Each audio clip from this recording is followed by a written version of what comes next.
Do you then believe in a part of the book and disbelieve in the other? What then is the reward of such among you as do this but disgrace in the life of this world, and on the day of resurrection they shall be sent back to the most grievous chastisement? And Allah is not heedless of what you do. 86 These are they who buy the life of this world for the hereafter, so their chastisement shall not be lightened, nor shall they be helped.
Assalamu alaikum, brothers and sisters.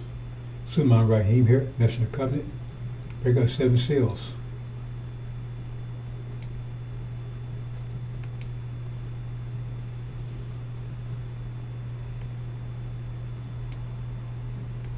Location here.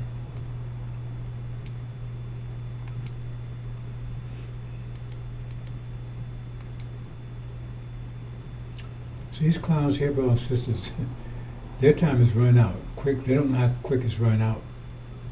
They got a little forecast today, Mr. Ishmael. Had no idea what he's talking about. But notice they mentioned nothing about the war in the Middle East. The whole world's on edge. Why? Oh, the excuse is Farrakhan should be silent. Why did you mention it last week? The reason they mentioned this week was they have no idea what's going to happen. No idea whatsoever. None whatsoever. So they're talking about prayer. Prayer? That's going to save us? That's that Christianity stuff. Prayer is going to save us? That's not what Elijah Muhammad taught. Just pray. That's going to solve all your problems. But it's supposed to be Armageddon, so prayer is going to save you from Armageddon? Okay. And, oh, we come out of her, my people. That come out of her doesn't mean come out of her. See, everything he said was total bullshit. I'm not going to critique everything he says because it's stupid. They said stuff that was just totally stupid. I'll make a couple of comments here. Let me check something real quick, bro. You know, Farrakhan was supposed to get you across the river, and now, oh, we just pray. Well, then what you need Farrakhan for? Why'd you pay him? See? So pathetic. Oh. He said, well, he doesn't even know basic physics. He calls sleep a force. No, sleep is not a force, stupid. Sleep is absent force. You know, when you turn the car off, you turn the force that's driving it off, then it goes to sleep. The force is off. See the absent force, right? Or you don't have enough force to keep you awake anymore. The absent force. Sleep is force. How is it a force? Somebody force you to go to sleep? Well, maybe in your case it's a force. And they're talking about being grateful. Okay. Now why would you be grateful for something for no reason? You be grateful for something that you got something. You don't just be grateful just out of just be grateful. If that's the case, it's like, you know, love master. Well, master beating your ass supposed to love him. Well, then he said, the nigga love me because I beat his ass. I beat his ass more. Me love me even more. It's stupid. It's stupid. I'm not going to be grateful for something for pain and suffering. Right? See, he don't understand what that means. He's not talking about individuals particularly, he's talking about a nation. See? Now if I go to the gym, right, and I know it's going to take pain to build a muscle, I may be grateful for the ability to go to and apply that pain, right, to build a muscle, but I ain't grateful for the pain. So, I'm grateful I'm young enough, strong enough, right, and inspired enough to go in and take that pain. But I'm not grateful for the pain. I love to lift weights without any pain at all. It's stupid. And then we was born to be born for trouble or trials or whatever. Really? Well, you say we get to paradise, there's not going to be any pain or suffering. So what are they born for then?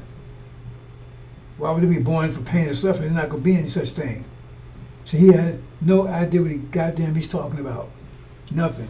He's stupid. And the whole thing has come to an end. I guarantee you, bro, so it will be, in a few more days, it's coming to a dramatic full stop. And all those clowns will pay a heavy price that they can't even imagine. They can't even imagine the price they're going to pay for their lies, their treachery. Because they get one question they'll be asked, just one question. Show me one verse in the scripture that justifies the stuff he's saying about Farrakhan. Just show me one verse. That's the only question we'll be asked. Show me one verse that justifies that stuff you're saying about Farrakhan. All together, you can all get grouped together, right? And get a whole day. Just come with one verse.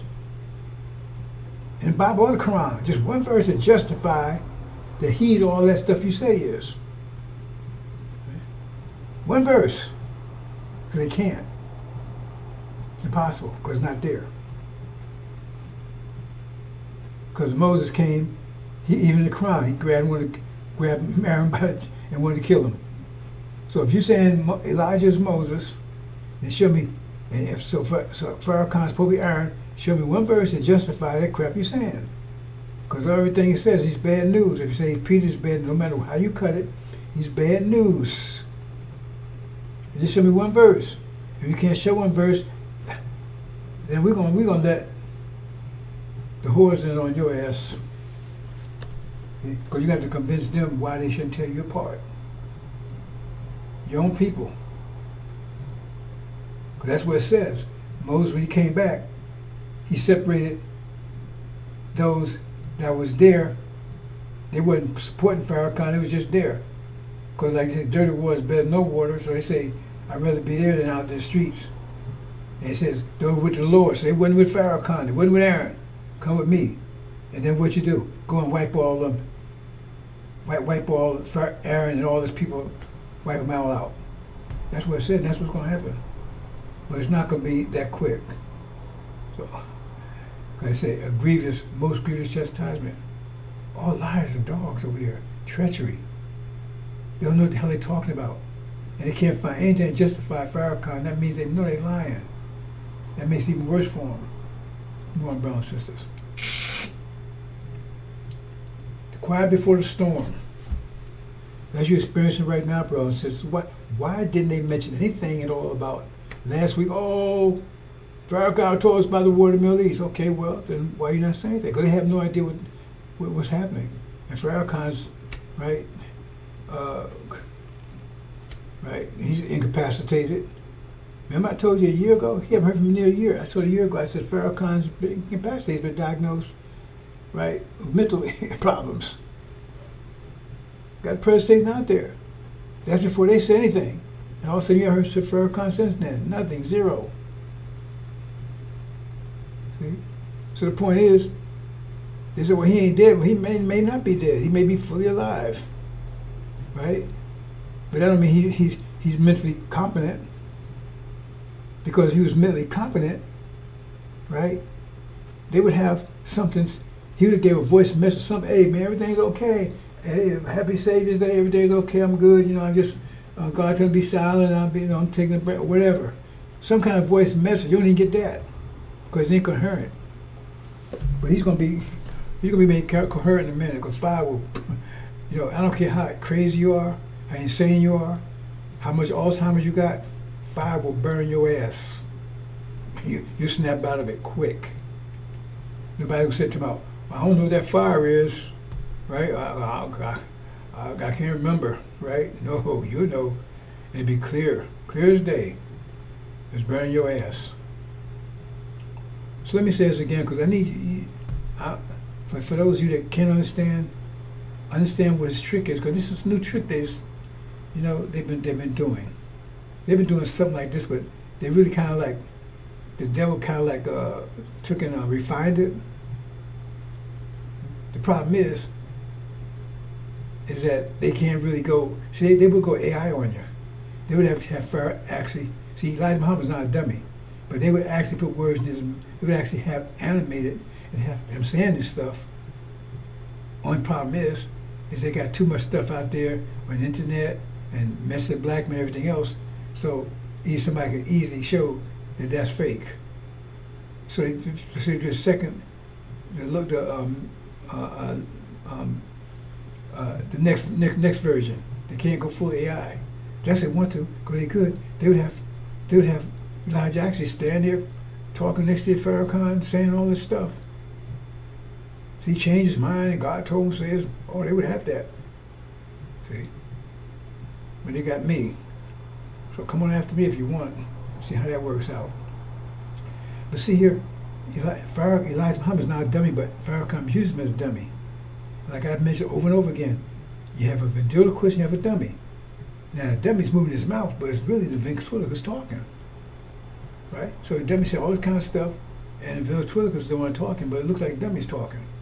Right? So he's got Elijah Muhammad saying all this stuff, but it's really coming from him.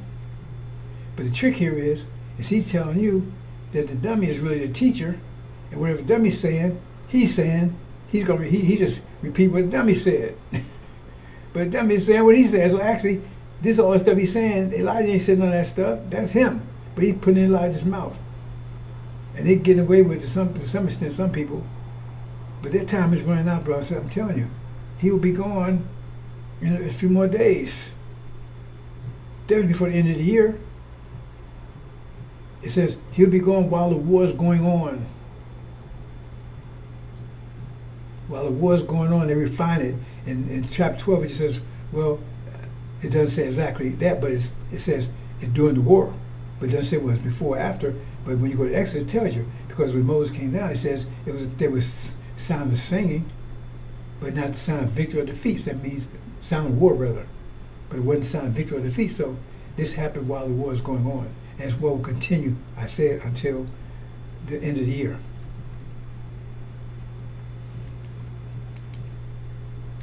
Let me point this out, brothers. This is a very important point that most people don't understand it. See, because you understand the power of the mind. Even the devil's mind, they have power over the second dimension. They don't have any power in third dimension because they have two-dimensional minds. They're grafted minds. But you understand the power of the mind. That shows that the mind, how powerful it is. Because what happens is if you understand we're in a pressure system, it says mass times acceleration was force. So in other words, the less structure, the faster you're going to move. But say the thing is, because you get people, how they doing that, right? Well, say your pressure say now you got to move 50 miles an hour. You can't run 50 miles an hour. But because the pressure is on and you can low structure, that means you got to move 50 miles an hour, 100 miles an hour. You can't run that fast. But that's the pressure says, right? If you got high mass, you will move hardly at all, right? Maybe move a mile an hour, so you're walking, right? But if you're low pressure, you may move 100 miles an hour, 50 miles an hour. So I can't do that. No, but you can do it because your mind's going to immediately create immediately, because you ain't going to go from in pressure field. You don't go from 0 to 90 in 10 seconds. You don't do that kind of stuff. It's a gradual movement. So as the pressure increases, right? So you go from 10 to 20 miles, 30 miles, or whatever, right? It's phases, right? But you can't go quicker than your mind can go. At least the two-dimensional, three-dimensional mind, that's where they fail at, because now the pressure is greater than mind can go. And so therefore there's a problem there. See, that's a problem for them. But our mind can adjust to any speed. So I'm just show you an example here.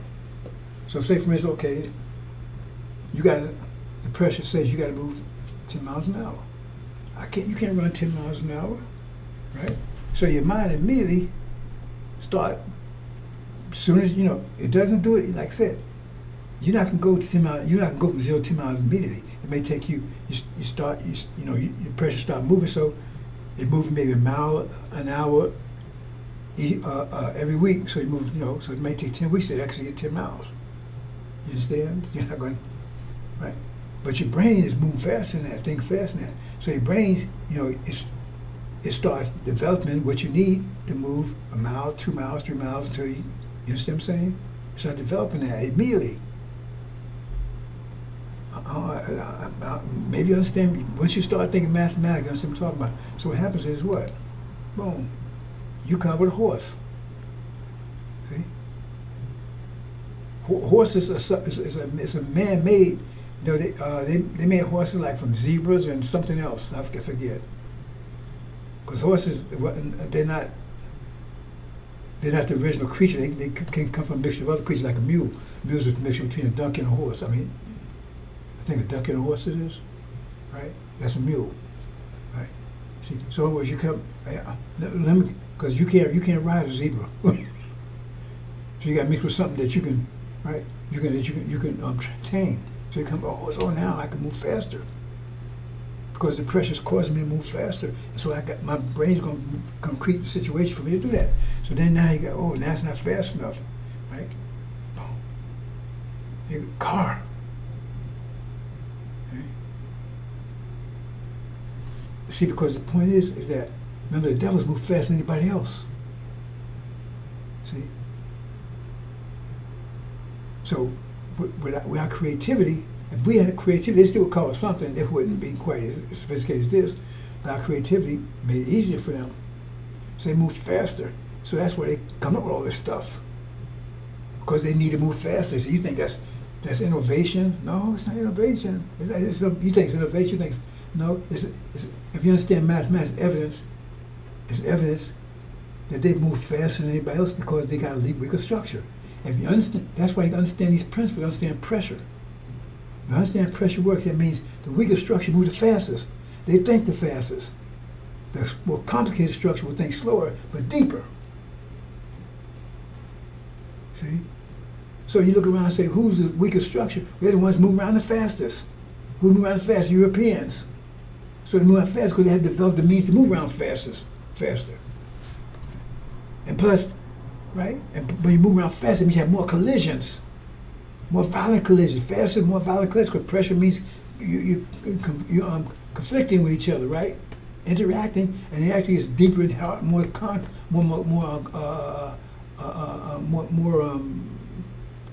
the reaction become stronger, greater, right? See? So it conflicts. So eventually, go to fight, and they go to war.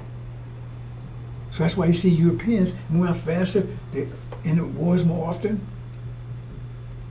Right? Where you see black folks, man, they like not doing anything at all. So right, look at them black, they ain't doing anything. But that's surely superior because it's not affecting them like it's affecting Europeans. See, you got everybody, you think everything backward. Think people move fast and everything. They're the smartest people. No, they're not the smartest. They're the weakest. That's why you got to start thinking. Like I said, Muhammad said, message of coming, get a new way of thinking because you're thinking wrong because you don't understand mathematics. So you're looking at, oh man, look at the Europeans, man, they got all this stuff and everything else. Well, they got it because they need it because they move around faster and faster. And so they're more violent because they move around faster and you have more interactions, more conflicts, right? Like you have bunker cars, the faster they move around, the more they're going to collide with each other. then what? Faster. That shows the pressure is affecting them more than anybody else. Who's next behind them? Right? The Orientals, who's next behind them? See what I'm saying? And we slow us all because we're thinking deeper. But they got to think against ourselves, but we're still thinking deeper. Right? So what happens? What's the next stage? Boom! Now war machine, all kinds of war, got all kinds of military. Why they need it? Because more conflicts. So you think that's more powerful? No, it's not. That's less powerful for them. Less powerful. That means they need all this stuff because they get the pressure's building more and more conflicts. They need. Why you need to build war if you ain't got to be fighting anybody? You got to fight because that's more conflicts. You got to understand the mathematics behind it, right? Right. But for us, the same thing, right? The point is that we higher pressure. But see, the point is we're not higher pressure. We can be. If we apply our energy, right, manage our energy, third dimension like we should be doing, right, build ourselves, we become high pressure, and there's nothing they can do, but that takes a form too. Because you have to develop yourself. Remember, they come to ideas to move faster. See? They come to ideas, we got to give them the blueprints how to do it. That's no stress. Anyway, the bottom line here is that, right, if we higher pressure, it's got to take, remember talking personification stuff, it takes a form. And so you have to have the means to become, otherwise you've got the American dream and everything, then you got lower pressure, same pressure as they are. But if you higher pressure, you can defend against everything they have. And if it comes to weapons, that means you can develop weapons that's more that now they did, because their weapons would be powerless against you if you want to go. You actually put in a sense of weapons. But all you need, but you understand, all you need is high pressure. You need to know how to develop that. Once you develop that, none of this stuff can, the military, none of this stuff can affect you, right? You don't have to move faster. All you got to do is have higher pressure. You got to move faster, anything like that. Right? You don't have to think fast. You have to have high pressure, and none of this stuff can bother you.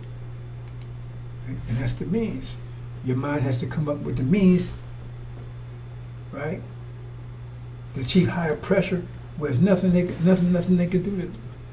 Because it's impossible. Lower pressure has no impact on high pressure whatsoever. Zero. That's just mathematics. So you have a higher pressure mind.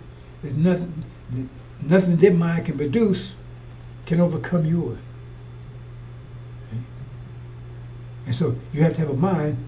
That's why Elijah Muhammad said we would be under Yaquub's control until a scientist came to him who was wiser than Yaqub. A higher pressure mind. And so he tells you, okay, you apply high pressure, this is how you do it. Now let me say something else, see, we got a lot of fools out there. Okay? Let's say, for instance, you have to qualify for this job, whatever, right? You need to be able to lift 100 pounds, right? And so, say for instance, you got to be able to maybe 200 pounds, whatever, right? You want this job. So they say, okay, maybe it's January. You got to have it. You got to be the job, whatever, go in a qualified job. Maybe February. I'm just throwing some numbers out there, right? So the wise person said, okay, they go in, they go to the gym, they start lifting, get prepared. So by February or March, right, whenever it is, then they can do it, right? But the fool, he gonna wait till the day before, then he gonna run to the gym, no, it don't work that way. Or he gonna just pull some muscles and break his back or something. See? Because I've been talking about this engine for Elijah Muhammad was getting started during the process. If they had listened from Elijah Muhammad and followed through what he was telling them, they would not have to go to tribulation, because right now they still have enough pressure, they're still under the devil's control. They have enough pressure, right? High pressure to overcome the devils. They're still under the devils. The devil can still crush them. See? That's why they get down beating on themselves. Because they start applying this. See, Elijah Muhammad, there's something, he talking about this prayer all this time. Well, I don't know about that. Elijah Muhammad taught us prayer, but they never talked about very much. I mean, they'd have a prayer when you open up. And we never had no Friday prayer session and that kind of stuff. Nobody bend down on their knees and Elijah Muhammad taught none of that stuff. When he started praying, you stand up and with your hands out like that. Right? See, so all that Sunni stuff, because he wouldn't allow a Sunni in his temple. So that crap Ishmael talking about, what's going to happen to that fool? See, all this prayer. So I might as well get up off your knees and do something for yourself. That's the devil's taught you to pray. Because he knew you weren't going to get no help from no place. That was your hope. Well, just pray. Pray, nigga. Because the devil wants you to have hope. He don't want you to give up hope. If you give up hope, that means you kill yourself and everything. He wants you to have hope. Because if you hope, you keep working. You keep on. He didn't want you to be hopeless. He didn't try to make you hopeless. No, he didn't do that. That's why he gave Christianity. Hope. Jesus help you. Just pray to him. Same crap Fishmel telling you. That's why he gave you Christianity. So you have hope. Because if you had hope, then you wouldn't do anything. You just give up and then you die. He couldn't get any work out of you that way. You don't beat a horse so bad he just lay down. You want the horse to be, you want to, active, positive, inspired. So they gave you hope, Christianity. Yeah. Because they want you to have hope. Pray, nigga.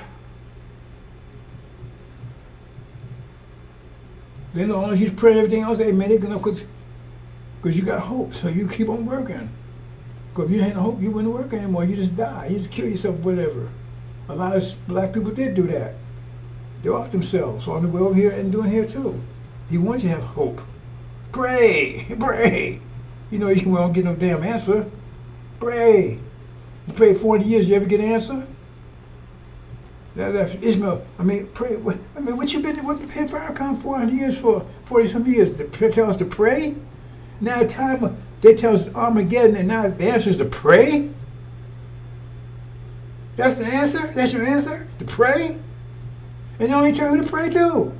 Who's gonna pray to him? You can't pray to him because he praying to somebody else.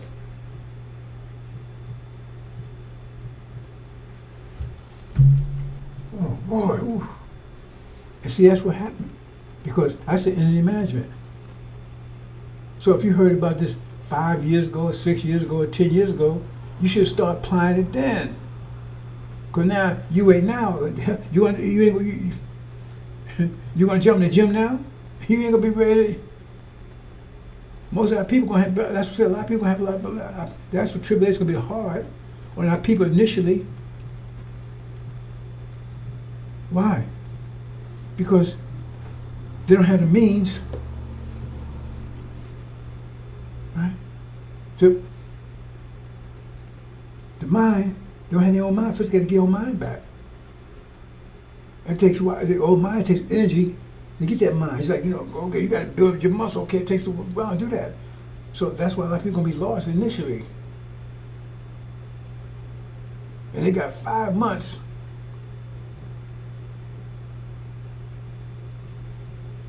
Okay, to totally overcome this world's life. Took 5 months to do it. At least 5 months, maybe more, but at least 5 months. Leave it there. Because when they first heard, they should just, right then, start building those muscles right then. Let that devil go and start controlling your energy yourself. But if you haven't been doing it, and now the war started, no, you're going to that gym, you got, hey man, now it's going to be painful and everything else. So they wash their robes. That means it's a process they're going through. They ain't going. If they went to, if it was like that, they would come out just like that. They left behind because they wasn't ready yet.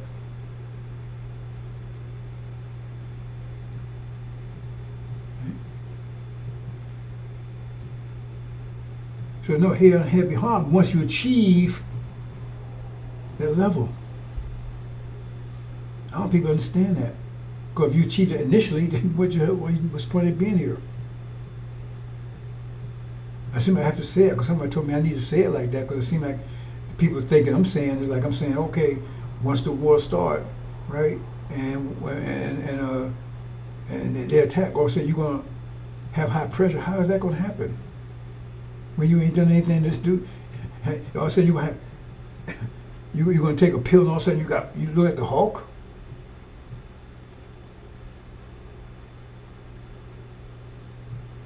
So somebody told me, said people can understand that way. Maybe they did. I thought it seemed like some days you have to. People should understand. I mean, people could tell me, man, you take things for granted, brother. Take things for granted. You're talking to people that don't know anything.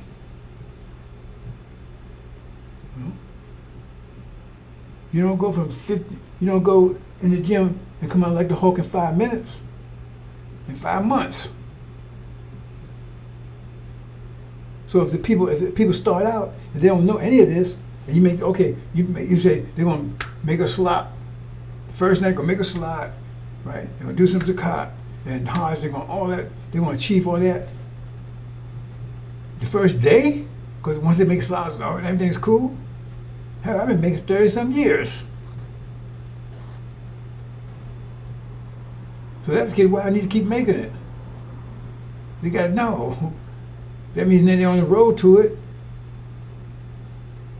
and they got to fight and protect themselves anyway as they develop. That's a exceedingly great army. That's why you need an army to protect yourself while you're achieving this. Bam! Why? I seem like I don't know, but I guess they're right, because if somebody told me I should go, say you ain't being detailed enough. I said, damn, how detailed it had to be. That's why you have to have I told you have to have an army to protect yourself. You have chief Hajj when you bring everybody together. But you got to apply those things. And if you were sitting around for 4 or 5 years and still let the devil manage your energy, you're in trouble. Because now all of a sudden you're gonna go from 0 to 60 in 2 seconds. If you didn't believe it 400 years, if you 4 or 5 years you didn't believe it and apply it, then you're in trouble. You're in trouble. Because if you believe, you should drop the devil right then. If you believe it, because if you believe it, you're not a problem. Drop the devil right there, because you know, hey, because it's a matter of understanding. That's what it is. If you believe, you know you control your own energy, but if you don't, then you let someone else do it. It's a matter of whether you believe or not. It's a fact that you have a certain amount of energy. You want to let them control it, whether you let them control it. And so now you've been investing in yourself. So now it's time that they're not in the business of control anymore. Now you got to control it, but you ain't used to control it. So now you here naked. Now you got to start learning how to control it. Ain't gonna tell you got to build up. You had 4 or 5 years to do it, and you didn't do it. 30 years to do it. Hey Elijah, all the Levites had what? Over 40-some years now? Over 80-some years actually. They still got it. And then Ishmael, we got to do for something. Y'all the one tore everything down. You ain't doing. These people are sick. Sick. Like I said, Jonah said, man, it's a waste of time. After all this, and they still don't get it. After Elijah actually gave me an example, Elijah, one man by himself was kicking their ass. He did all this by himself, and they see it, right? See it happening right before their eyes. He had nothing. He was making it happen. And they see it. He told me, give that welfare. He said, welfare will call farewell. That's what I'm saying you should say. He told me, give up that stuff. He said, when they say farewell, what you think is going to happen? What he said? Farewell. Welfare is going to say farewell. He's trying to prepare you. That's why I told that brother, you don't pray for that day because you have no idea what you're up against because you ain't ready for it. Brother told me, oh heck, because he thought he was just going to, just because he was with Elijah, everything's going to be okay. Elijah, I'm told, if he told himself his own bottom. You give people information, tell them, they don't do it. And you're going to do it. or you're going to crush. Because now you're going to mess around and get a hernia or something trying to lift 200 pounds, right? When you can't lift 50. Oh man, I got to lift 50 now. Let me get out. Oh, well, yeah.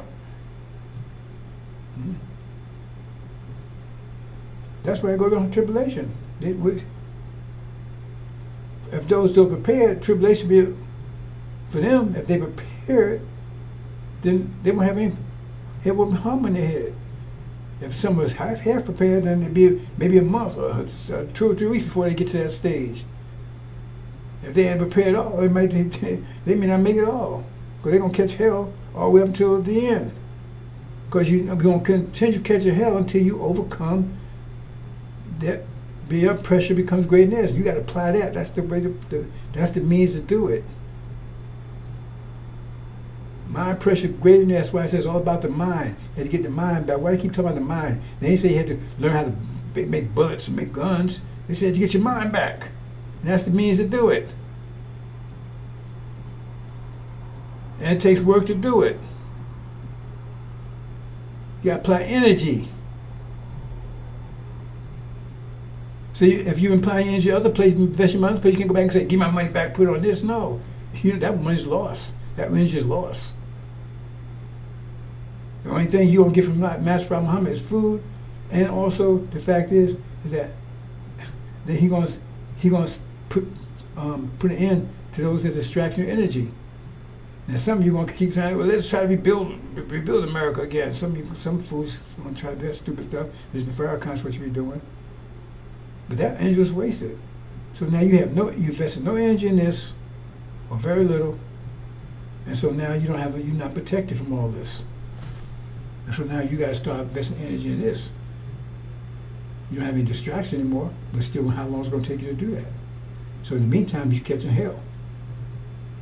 The fires of tribulation is burning your ass.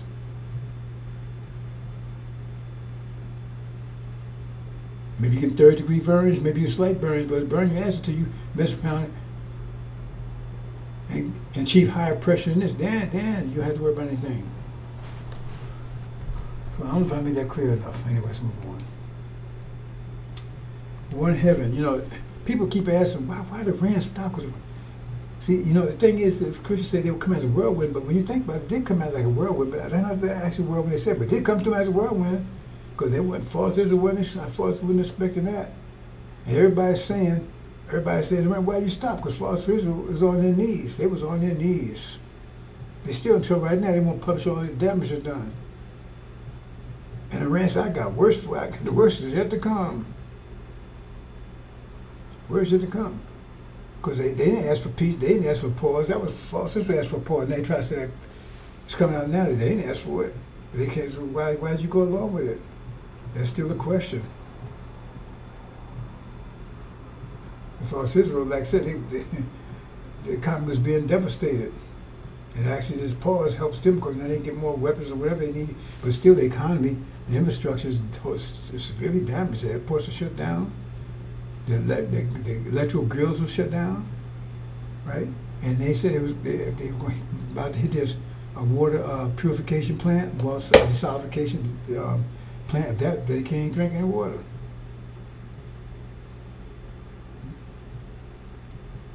But anyway, it's ain't over.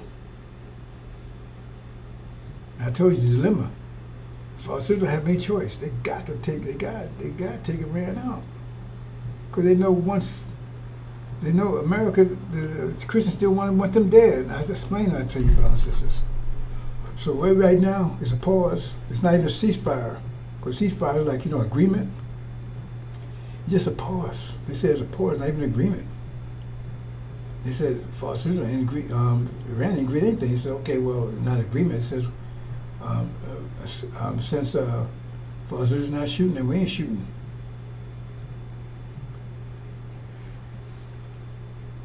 But that stuff in Gaza is still going on. Anyway, it's going to blow up. I told you, it's going to blow up any day now. And when it does, right, it's going to be more dramatic. But like the peace before, the quiet before the storm. Right? Like I said, when you're going to try to slow things down. Man, it's hot, man. Cool things down. But I said, the heat still increases. and you got enough energy to cool things down, but you take the energy to that. After a while, you don't have enough energy to it no more. And then it comes back to you hotter than it was before. I explained yesterday. Okay, let me tell my capitalism, brother and sister. See, I talk a lot of concepts. You see, you listen to dumbass. Oh, pray. Well, you can get that from the church. You can get that from the preacher. You didn't notice he didn't tell who to pray to. Did you notice that? Pray. You didn't say pray to Master Muhammad. You just said pray. Pray to Allah. Did you notice that? Pray. That's the answer. But we ain't going nowhere. We're going to burn up, destroy. We ain't going nowhere. They will have plagues, but it's going to not affect us. Well, those plagues was affecting your people, wasn't it? They was with Farrakhan. All the ones dying all around you. Those plagues affect them. You won't tell the truth about them. That's why you keep them hid. Why certain people would cause their death. We know a couple of them died because they took the COVID shot when they was turning by, don't take it.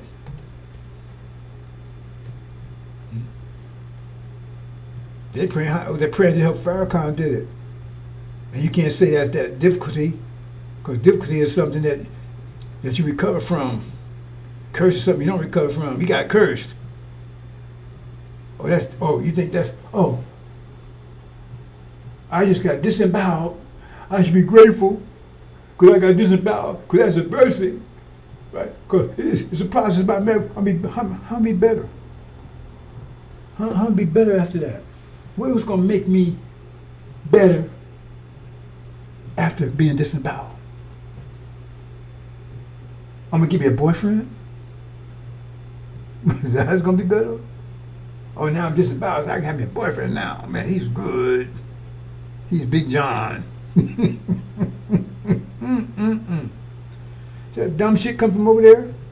It's dumb. It's off the page. So it didn't work for Farrakhan. He talks to God. And God says he's going to protect him. Yet still, he says they put pellets in his ass and blew his ass up with radiation. But what God was that? What God was that protecting him? But did God fall asleep? And he didn't answer his prayers? If he didn't answer Farrakhan's prayers, why the hell did he answer yours? And plus, first of all, who is he praying to? It's all bullshit. It's totally confused over there. It doesn't matter. Because their days is tick-tock, tick-tock, tick-tock. You know, I used to wonder. So like I said, I didn't want this job. I still want it. I ain't complaining, right? But I didn't ask for it.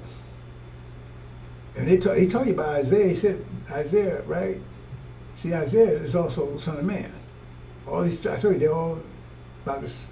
He said he didn't want to exist. He said, what the hell? I don't want to bother any of this stuff. And you get the same thing with John. I don't want to go into that because it sounds like I'm complaining. I ain't complaining. I didn't ask for it. I don't want it. Right? But I know our people need it, so I'm going to do it. And I ain't doing it half-assed. I'm giving 100%. Right? Like I said, I didn't ask for it. And I'm not grateful for it. And I'm thinking all the things that happen to me, I don't even talk about. I mean, it has everything happened to me as you can know to me. I stuff happening right now. So that really, it said he'd be acquainted with grief. A lot of stuff happening I'm really upset about. Right now, I got a couple situations right now I'm really worried about because I got people that's very close to me that is on the edge. I'm trying to hope that they can stick around for a couple more months long enough to if I get them home, I can revive them. You have no idea what I'm going through, right? But I don't let that hold me back. I can get this job done. I don't talk about it. I'm saying that. Why I'm saying that right now? The reason I'm saying that right now is because you be prepared for certain things. And see, when I was growing up, man, I was like, I loved everybody. I was really trying to get along with everybody. I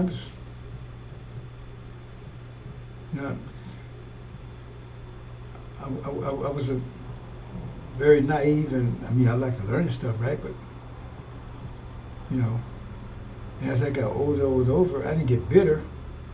I I got harder and harder and harder.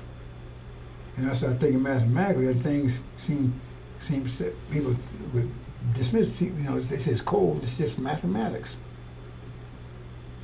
right? And so, and as time went on, everything that was dear to me was lost. In fact, on my family side, I'm the oldest person on my family side. I don't know about my father's side. I don't know those people. I only met his brother one time, and that was it. And I don't know about on my mother's side. All the brothers are gone. The oldest person, and everybody's gone. My sister's only. I mean, I got a few cousins, but they're all younger than me, and they're all messed up. They all got all kinds of problems. Right? They're all younger than me. And so the what I'm saying is that if you lose your parents and all this stuff at a younger age and everybody's near to you, it does something to you where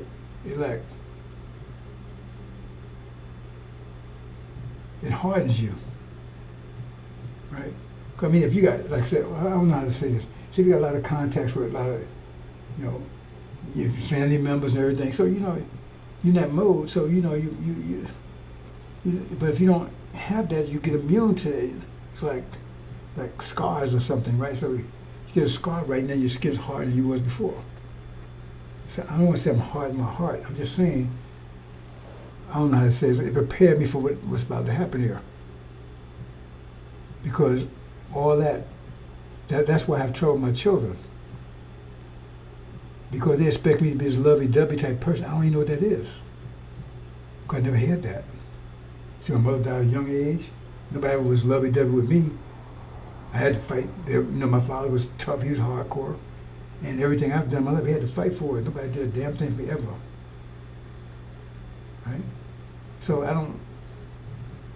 so they expect me to be loving, and I don't even know what that is. I'm not cold towards them. I'd do anything for them. You know, but I tell by the way they react. I'm supposed to be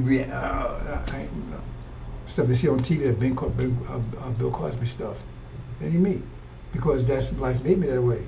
Because I grew up with a mother, I mean, I had a hard time learning how to deal with women. Because having a mother helps you learn to deal with women. And a father helps you deal with men. And I know how to deal with men because my father's hardcore. So I never had a problem with dealing with men. I ain't taking no shit from nobody, and like I said, I was still tall and I got respect. But as far as the female side, man, I had no idea. Right? I had to study, and I look history and everything. I said, well, this is why. Because where I'm to react with females is not a hard thing, it's a mental thing. I know what the right thing to do. So I'm acting based on what I know is right or wrong as opposed to emotional. That's why I should put that away. The emotional side of me is dead. Put that away. Because that's a side that I never got. Because that's what you have when you have family and friends. Like that's why I don't care to give along my children, because everyone's emotional. I'm just cool. You need something? Tell me. You got problems? Tell me. Don't be crying. Just tell me what the problem is. I can't do it, you know. I had a demon white man. She's so emotional, it drove me crazy. I can't. Well, why are you crying? Just tell me what the hell the problem is. You know, she wanted me to get emotional and all this. Right? And it's because I wasn't emotional. She felt I ain't loving all this stuff, you know. That made me that way. And so the reason why I'm saying this is because, right? Because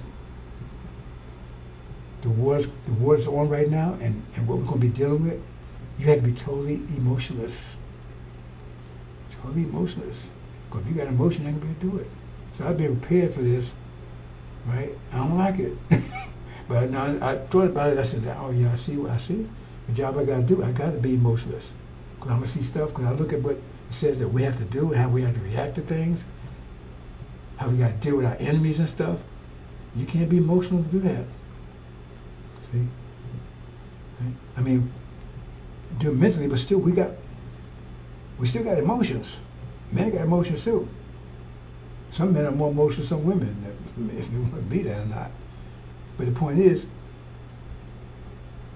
if you have your normal emotion is deadened, then that's even, right? So I have to deal with people with straight here, and people. That's why people think I'm so cold all the time. And so, and I'm not cold, right? But I'm coming from here, not here. So I don't know if that makes sense to you or not. So that's what I got to say. Well, I was prepared for that. That's why I cut off all emotional contact. All emotional contact with anybody. So I never develop emotion. Because if you grow up, you got a nice family, you got a mother, your father, or stuff, you're going to develop a healthy emotional contact. And that's going to affect when you deal with other people. See? Even with devils, where you go, yeah, okay. You see, you might give them a pass because you develop emotional contact, so they're going to affect the way you deal with other people too. But I was cut off from all of that. That's why I said it was like a sprig. Grew up in dry land. That's where Southern man says he'd be like a stem or something that grew up in dry land or whatever. Let me look at that. See what that says. Then I'm gonna move on. Okay. So I don't like it. But I looked at it and said, that okay, now I understand. Because there's no way I could have did this job. No way I could have done this job, right, with any kind of emotional contact. Because look at the stuff they asked you, they told Joshua. Remember I told Joshua? He said, if you see their babies, grab them by the heel and knock their brains out against the wall. Well, it tells you to do that. Why? Because it tells us about Amalek. It says we've got to do them like he did to us. Because we're the consequence. And the reason why a lot of times doing so-called slavery, right? That came out of Black Folk. I said we're empathetic, right?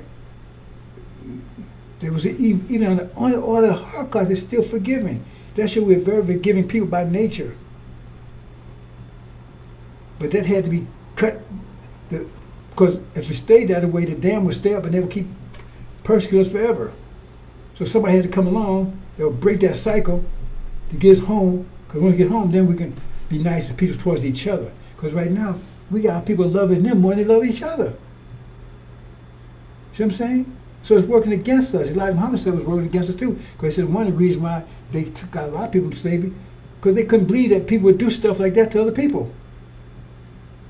When they got here, they said, well, they didn't believe it because they were so good-hearted people.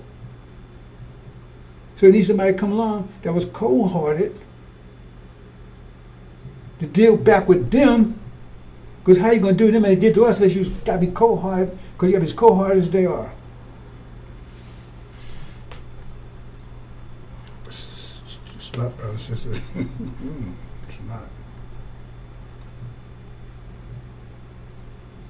It's a lot. I don't like it, but that's what job it calls, so whatever.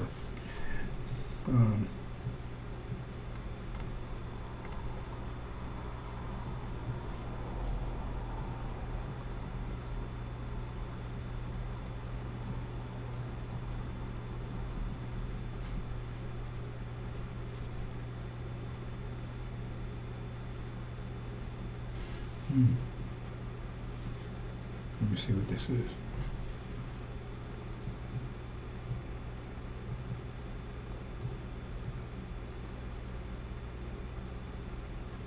Okay, let's see if this is here.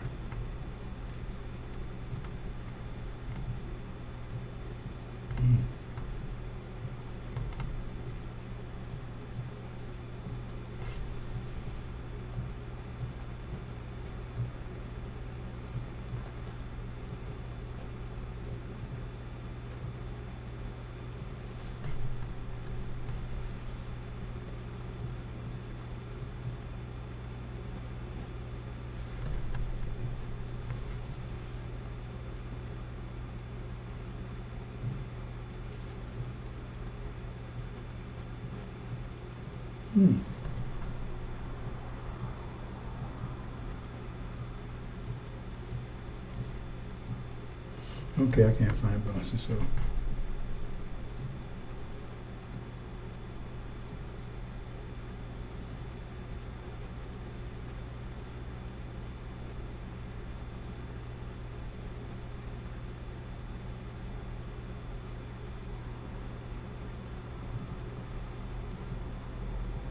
Well, I just read a couple things. I got the wrong one here, but behold, my servant, whom I behold, my elect, whom my soul delight in.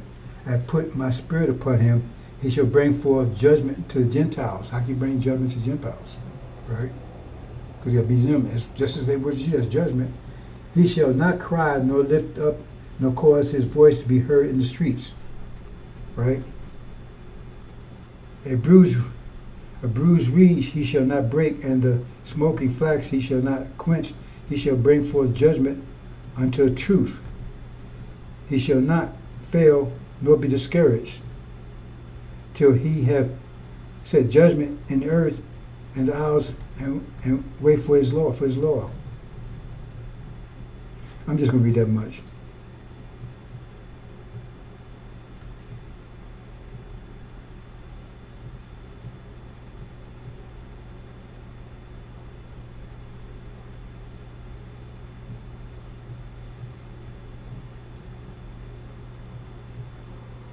Oh, here it is, right here.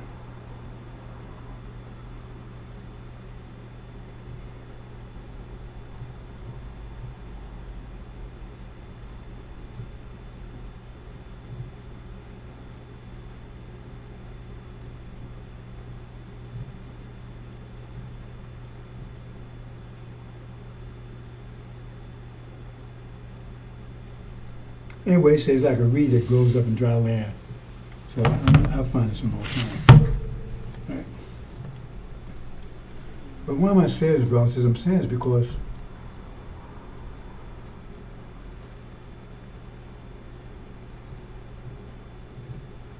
you have to be, Elijah Muhammad had to be prepared for the job he had to do.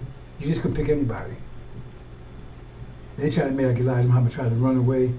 That story he told today, I never heard that story before. I don't believe it. Because they chased Elijah Muhammad for 7 years. He didn't try to run away because during that 7 years he was building mosques, right? Building temples rather. So he tried to say, well, I think he tried to make him look like Farrakhan.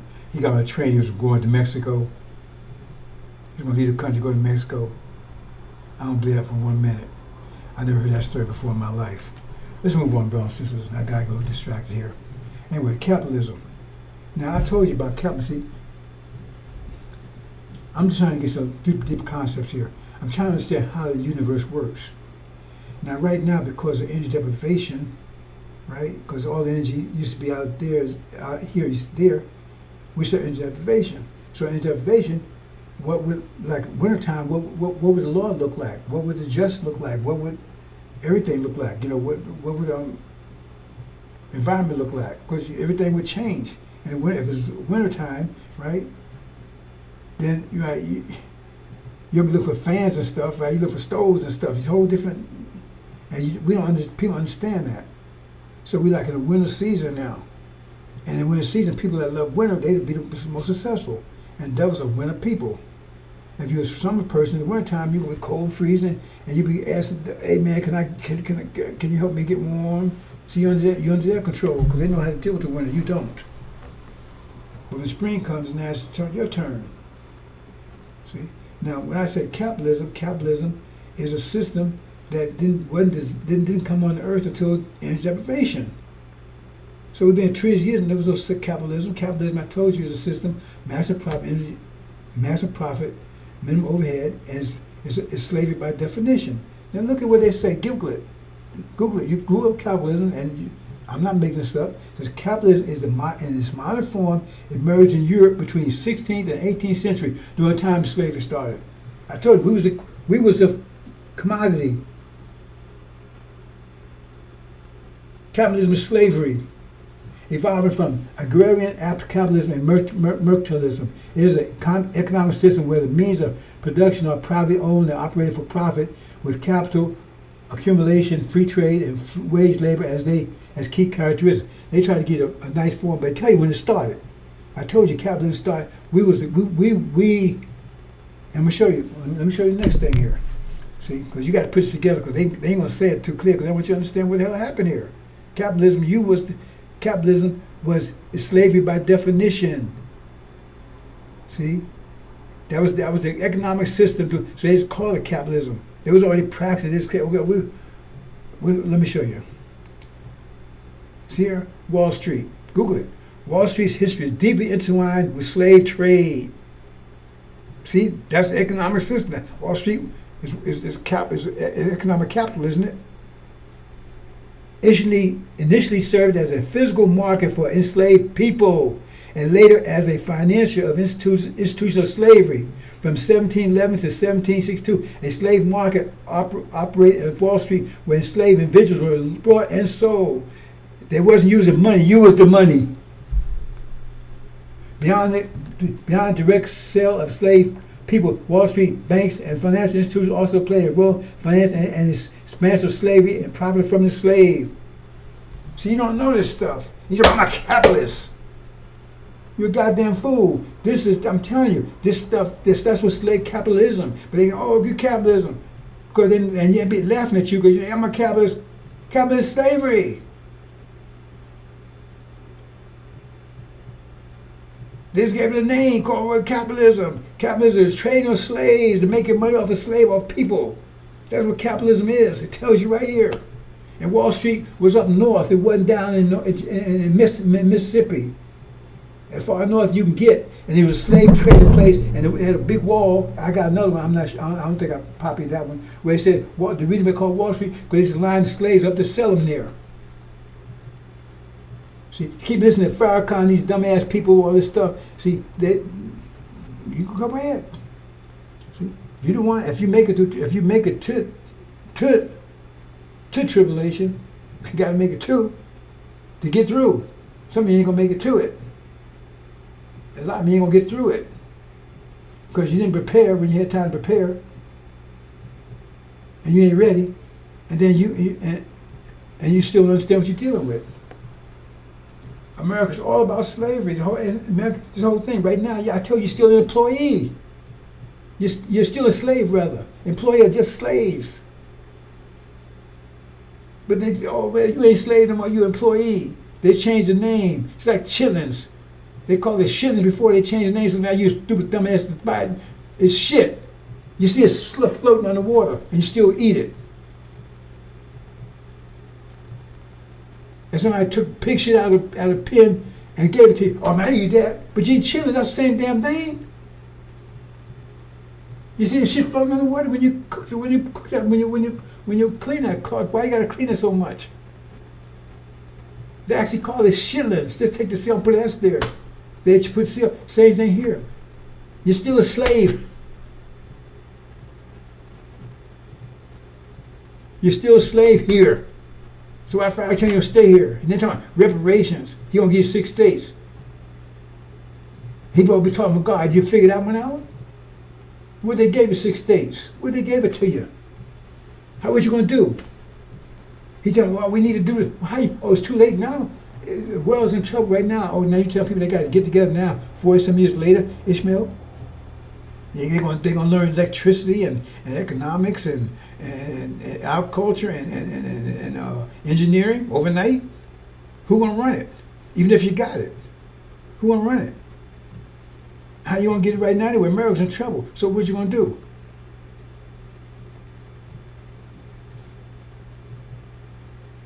You see, the thing is, I'm gonna talk about this maybe tomorrow. But you need to understand this. China's gonna be China's gonna be rolling around America next year. Next year for sure, absolutely. Take to the bank. They coming. That's the goat in Daniel. If you read it carefully, you know that's definitely coming here. They want to take them. That's why they're preparing for war. But it ain't gonna work out. They expect it to work out. And so, what you gonna do? You gonna help fight America to try to keep hold China off? There's gonna be here for that. Okay. And what you think? China's gonna say, "Oh, well, they did black folk. We're gonna leave them alone." She listen to these clowns. Praise gonna save your ass. When China comes rolling up in here, and they save your ass 400 years. See, they don't know. And they're trying to hold it together, keep Farrakhan getting money, paying the bills or whatever they're doing over there. Trying to hold that money. America tried to go to war with China. And America lost every war they had with China, every one. When they was fighting Vietnam, they was actually fighting China. I was over in Vietnam. North Vietnamese, that was the Chinese. That's where they lost in North Vietnam because Chinese came across the border. Same thing in Korea. Korea came across and knocked Martha's ass back down to South Korea. That's where they had that divide. Every time they went to war with China, they got their ass kicked. And now China got nuclear weapons, everything else. And they got billions of people. And they ain't effing around either. And they coming, that's the goat and Daniel. Coming across from the west, across, if you're not touching land, means coming across the ocean. If you come from the west, you come across the ocean, you gotta be coming across the Pacific Ocean. To America. That's the only ocean they cross. They come from the west and come here, unless you're talking about America's the goat. And he comes to the ram with two horns, that's America. He said where America came from the east.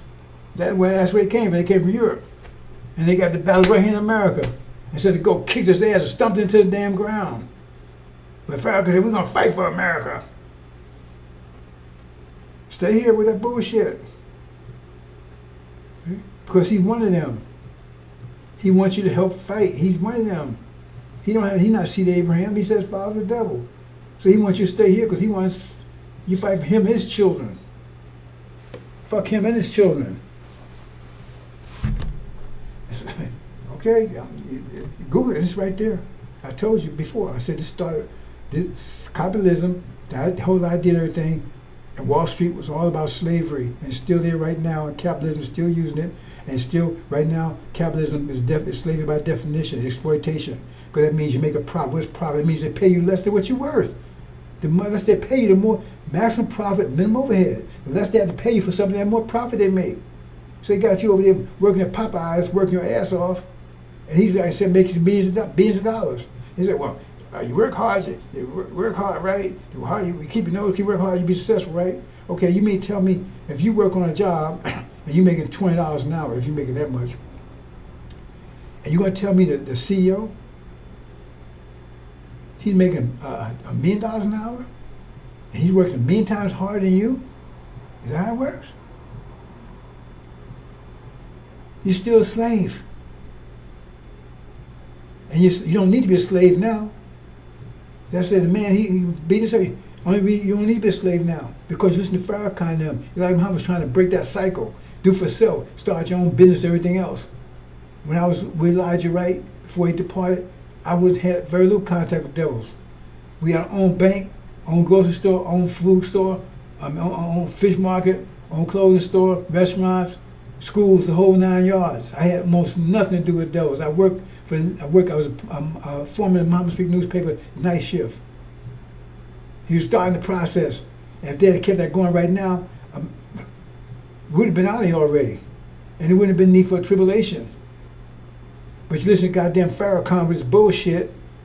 Him and Wallace got rid of all of that. We don't need that. The devil's got it. That's what they were saying. Tell him lying, Farrakhan. We don't need that stuff. The devil's got it. Bad mouth of Master Muhammad, bad mouth of Elijah Muhammad. Say they didn't believe in Master Muhammad. But yet still some brother, some Wallace follower. Don't get it twisted. Bishop Bernard Kushmir, whatever his name was a Wallace follower. And he was one of the Wallace followers that pissed off because Wallace took over and started their own thing called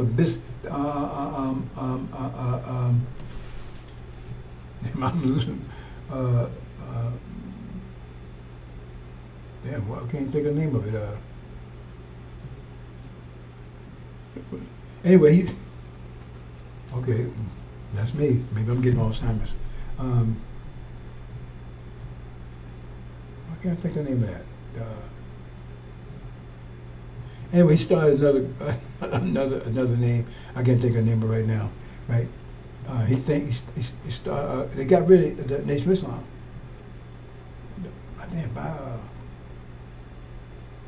Bilalians, there it is.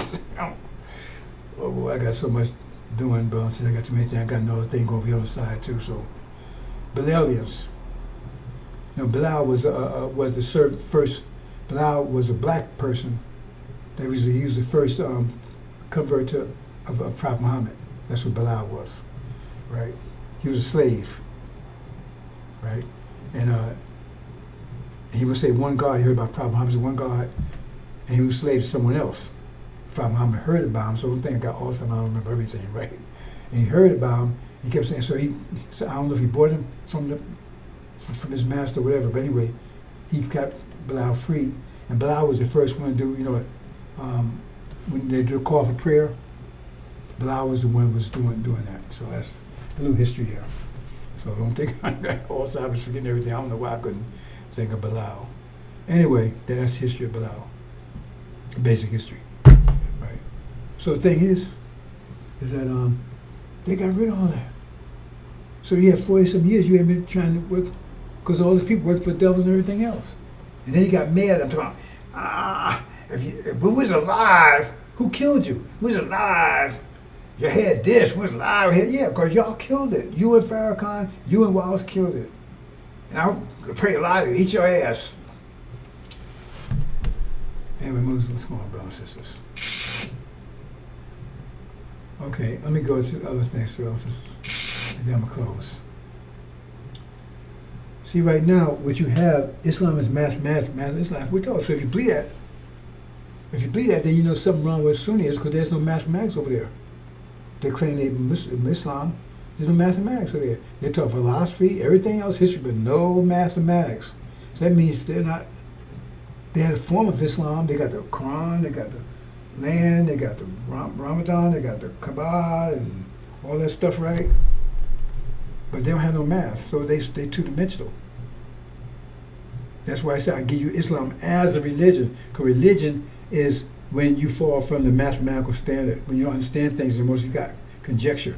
Religion, all about conjecture, all of it, because none of it can prove none of it. Not one religion on the planet can you prove any of the stuff they say, because it's all conjecture. But mathematics you can prove. And so right now, that's what the message of the covenant is, to bring you back to the mathematical standard, because everything I say you can prove. Think about that. Everything I say I can prove mathematically. Nothing they say they can prove mathematically. Nothing the preachers say they can prove mathematically. Nothing anybody out here religious can prove anything they say mathematically. You just got to believe in it, faith. But everything I say I can prove mathematically. Everything. Think about that. So right now, this is what we give you three-dimensional Islam, mathematical Islam. Let's move on, brothers and sisters. See, right now they got you down to two-dimensional. If Islam is you getting all your energy here, and that's all these distractions: NFL, video games, movies, right? All this stuff they got to keep you distracted, to keep your energy, because they take energy for that stuff. Get a mortgage, get a car. You're paying all this money for a damn car. We use 9% of the car just to get back and forth to the damn plantation. 9% of the car, and you sit up there, and I got a car, man. What you use it for? You live in it? To produce babies for you? And all this so-called freedom you have, how much time you got to exercise it? 8 hours on the job? It's more than that sometimes. You put 10, 11 jobs because you got to get in the morning to go there. You got to get dressed and drive there and then get back. So that's almost 10 hours a day right there, right? You sleep 8 hours a night? Sometimes 10 hours, that's 20 hours. So you got 4 hours left. What you do, eat? So how much time you got all this so-called democracy you're supposed to be having, freedom you're supposed to be having? Yeah, it was free before you got here. You was free before you got here. You're not free, you're still a slave. But remember, you got that man's mind against himself. See, he think he's free. He beating his own damn self up. And they make sure you stay because you still giving your energy into that bullshit. Instead of trying to build a nation, man, I'm playing a game, man. I'm watching what LeBron did, man. LeBron, he did a three-pointer. Fuck him and all that shit. You better wake up quick, brothers and sisters. You're gonna wake up. You're gonna wake up in a minute. The problem is you're gonna stay awake, and you're gonna wake up in a nightmare, in a cold sweat, or you wake up running. That's the question. Okay. And the other question is, That's why I be here, you understand? To tell you which way to go. Because I don't have to. See? I don't have to.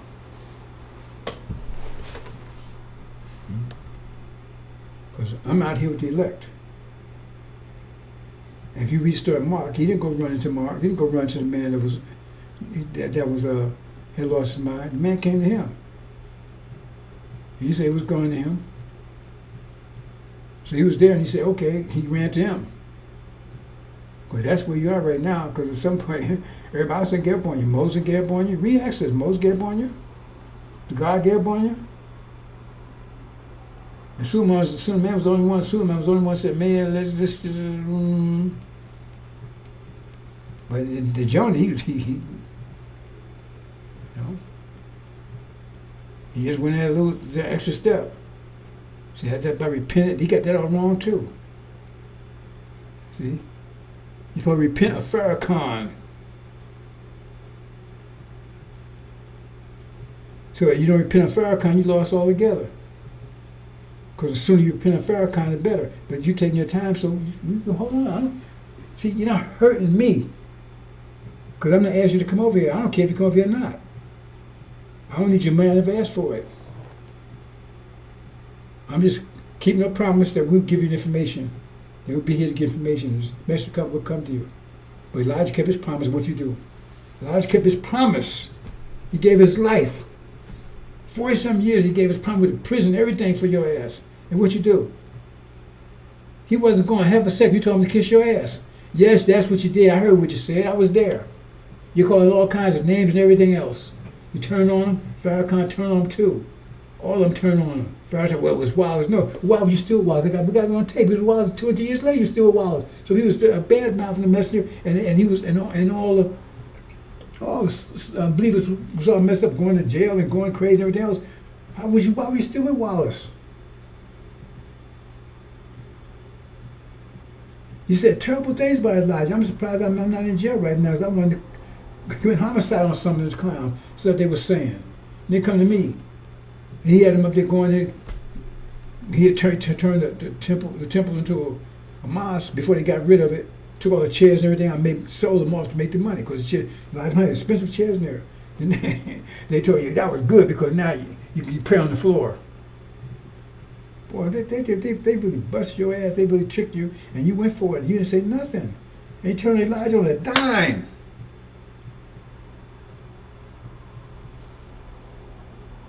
And the God came in and turned to go him. You saying back to my Elijah, I'm a master. I'm a follower.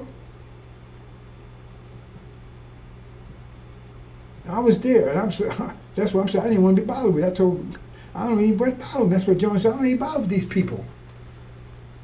I'm going to sacrifice for them, and they're going to do the same thing. That's what you're going to do.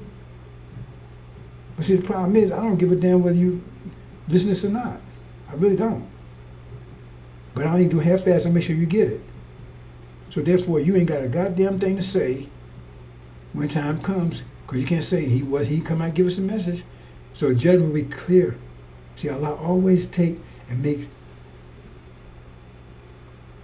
It's so clear that so when the judgment comes, everybody will say, that was just. It was just. So if you end up destroyed here with the devil, everybody will say it was just, because hell, the God came to you. Every tree that don't produce good fruit be cut down and thrown into the fire. The God came to you. Elijah came and said, Elijah was one of the greatest prophets ever. Then the messenger of the covenant came. Right? He came with all the truth. He broke the angel, broke the 7 seals. That's a miracle in itself, because you don't know anybody that's broke it. See, that's another story problem you got right there. You don't know what it means, because Elijah Muhammad never told you he broke the 7 seals. Master Muhammad, so if you haven't broke it, then you don't know anybody that's broke it. It means it's got to be broken. And you ain't talking about breaking it. You don't know what it means. That'd be a sign of the Son of Man right there. And so he giving you all this information. He ain't asked for nothing. It's a free gift. Farrakhan, you made him rich. I don't need your money. You don't even want it. You couldn't give it to him if you wanted to. Free gift, just give information. I ain't trying to control you. I run people away from me. People that beat me around, no, I run away from me. I don't try to control anybody. I want you to get information to you. And I've done that job. Now the war's on. And so if you fail, because it's not because of me. Not because of me. Because you or your leaders. Yeah. That's what should be your energy. But you putting it all in. I got a mortgage, I got a car, I got this, I got that. Investing in, I got NFL, all that kind of stuff. You're wasting energy. You should be putting your energy into getting home. 100%. That's what I've been doing for the last 35 years. Spending all my energy for you. That's it. That's why it says lamb come lamb. He made a sacrifice. Maybe he's a lion, but for this he was a lamb. Sacrifice for you, because I didn't get anything out of this. It says if he pulls you together, he's not doing it for himself, because he gives it all to the Master Muhammad. When ancient days put it together, what he does, he gives it all to Master Muhammad. He says, okay, this is the total sacrifice. I don't want to try to get anything out of this. I'm just trying to get information to you. I'm not going to lose any sleep over it, whether you get it or not. I'm just give it to you. I sure not going to let you put me to grief because you don't accept it.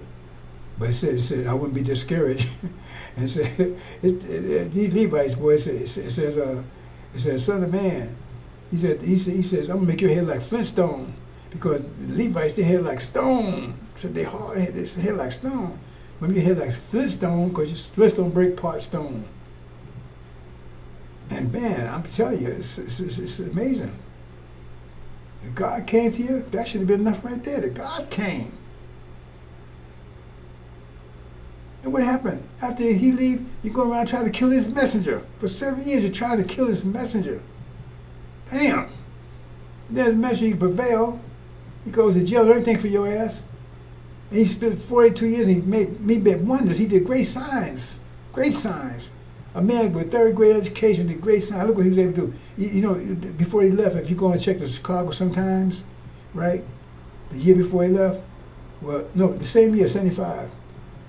They would say all kinds of nice things, but I guess they thought he was going to die or something, right? But he, you know, and he says, Elijah Muhammad, this is the governor of Chicago. I mean, the governor of Illinois. Elijah Muhammad is a financial god. Yep, that's what he said. It was in the papers.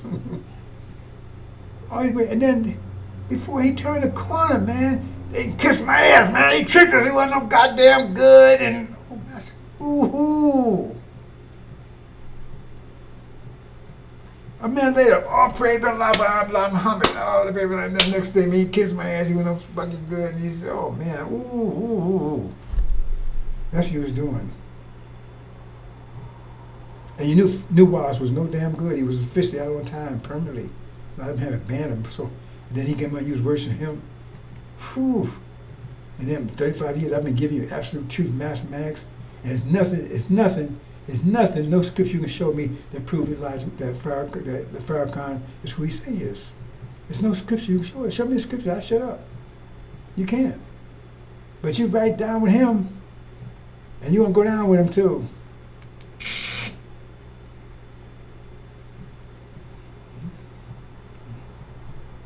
So bringing three-dimensional Islam, and you be part of it or not.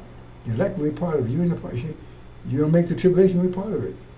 And nobody's going to lose any tears over you. The mind delusion. See what that's about. Now I'm going to go over this quickly. I didn't mean to spend as much time as I did, brothers and sisters. You see, on the left here, that's the original people. Right? That's where we were before we came over here. They try to tell you we lived in this, we was in the jungles. All of us wasn't in the jungles, brothers and sisters. Those are people, black folks that live in the suburbs, so to speak. We have major cities. Cairo is a great city. Timbuktu, there's a bunch of other ones. Major cities. Carthage was a great country, almost as great as Egypt. But it's not going to exist now. They call it Algiers or Tunisia, whatever. Right? Morocco. That was a great civil. They controlled Spain and North Italy for 700 years. They were great cities. The Mamelukes, I talked about the other day. See? And they were great cities, capital cities. Very rich, very powerful, educated. They knew the world wasn't flat. Carthaginians, that's what Hannibal came out of. Right? And then said you got the Moors. Right? That came out of Morocco. And highly educated. Muslim. Hannibal kicked the Romans' ass for years. They couldn't touch him. They don't tell you about these people. Mamelukes, right? Warrior. The only ones that could defeat Genghis Khan. Nobody could defeat Genghis Khan but the Mamelukes. Black soldiers, black warriors, Muslim. They was along the coast of where you call Palestine area. And Genghis Khan forces all the way down there. Couldn't nobody stop him. They stopped his ass cold, saying that's back up and never came back to the step, never came back. They don't tell you about these people. But they tell you, this is who you were. This thing here. Run around, bones in your nose, naked. Bah, bah, bah, blood on your tongue. And a white man ruled the whole damn continent. Tarzan. He ruled the whole damn thing, him and his monkey. Ruled all y'all damn stump-ass niggas running around. Hey, man, we eating each other. Hey, man, I ate opportunity the other day, man. He was good. That's what I told you. But they don't tell you about this one. They tell you about Greek history, Rome. They don't tell you about this one. And why do this? Because if you believe that one, then you accept this. Because that's a step up. You love white folks. Man, he saved us, man. Look, you accept it because this is better than this, ain't it? Being on the hood, being a hoe, hanging around, naked, walking around, because they walk around in their panties now. They want to see that they have panties on. They have more clothes when they go to bed than they have on the streets. But you accept that because, hey, white folks lift you up, man. You're better conditioned now than you was then. You may be getting shot down and everything else, but you ain't eaten by a lion, though. Being shot by your brother and being eaten by a lion, you believe that. But if you realize that this was you were, then you would say, you tell them devils go fuck themselves because you say, hey, man, wait a minute. You didn't lift us up. You tore us down. Because this step down, way step down from this. See, man, woman, man, they equal. Look at that, look proud. Look at this here. See? This they tell you, and you believe it. And you tell your children the same thing. And so now you love devils. Because they saved us, man, lift us up. They had to whip our ass because we were so savage, they had to whip our ass. So slavery, they had to whip our ass to live us this, but I'm glad they did whip our ass. It's a good thing they put slavery because look, they lifted us from this. We was better off. See, you buy that, you accept it. And the preachers are preaching that shit. See? They keep that idea going. And Farrakhan same thing. We got because we was wicked, we was sinful. No, that's a damn lie. See? So therefore now, you see? But if you know you was this, you tell them go F themselves and man, you want to go to war. Because you see what they did to you. Took your name, your culture, your religion, right? Your humanity, your culture, your land, everything. See? Mind delusion. Okay, sign delusion. See? They telling you false Israel. Watch this.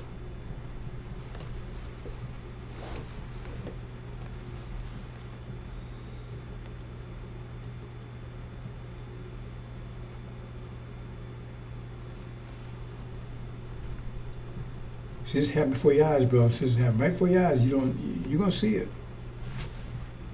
It's happened before your eyes.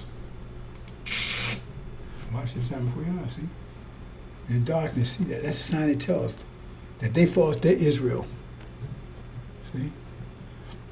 And so people that have vision perish. We don't have no vision because they say, hey, who nobody? We just ham, we supposed to be slaves. You have no vision. But hey, that's what war is about. Because they're getting ready to destroy false Israel. That means you have to be Israel. When you get that, when you see that, okay, you will come together. Give me a great army. You need to be an army. Because you need to protect yourself while you're trying to achieve the Hajj. While you're trying to achieve right? Mental supremacy, higher pressure. Because you be doing some fighting initially. That's why you be an army. You got to protect yourself. They gonna come after you. And some of you is gonna keep on just fighting. They ain't gonna be, and they don't realize they gonna end up failing, gonna be taken down in the fight because they don't realize they fight to get the high pressure. They don't realize they're just fighting. That ain't gonna work. See, and they're gonna have some people in there, right?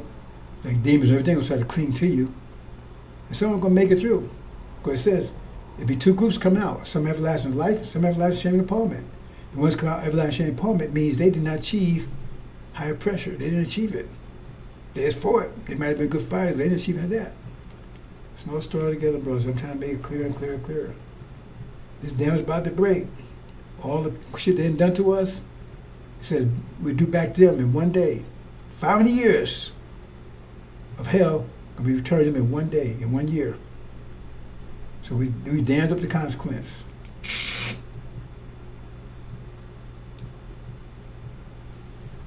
Okay, well, let me go just quickly, brothers and sisters. Gold and silver.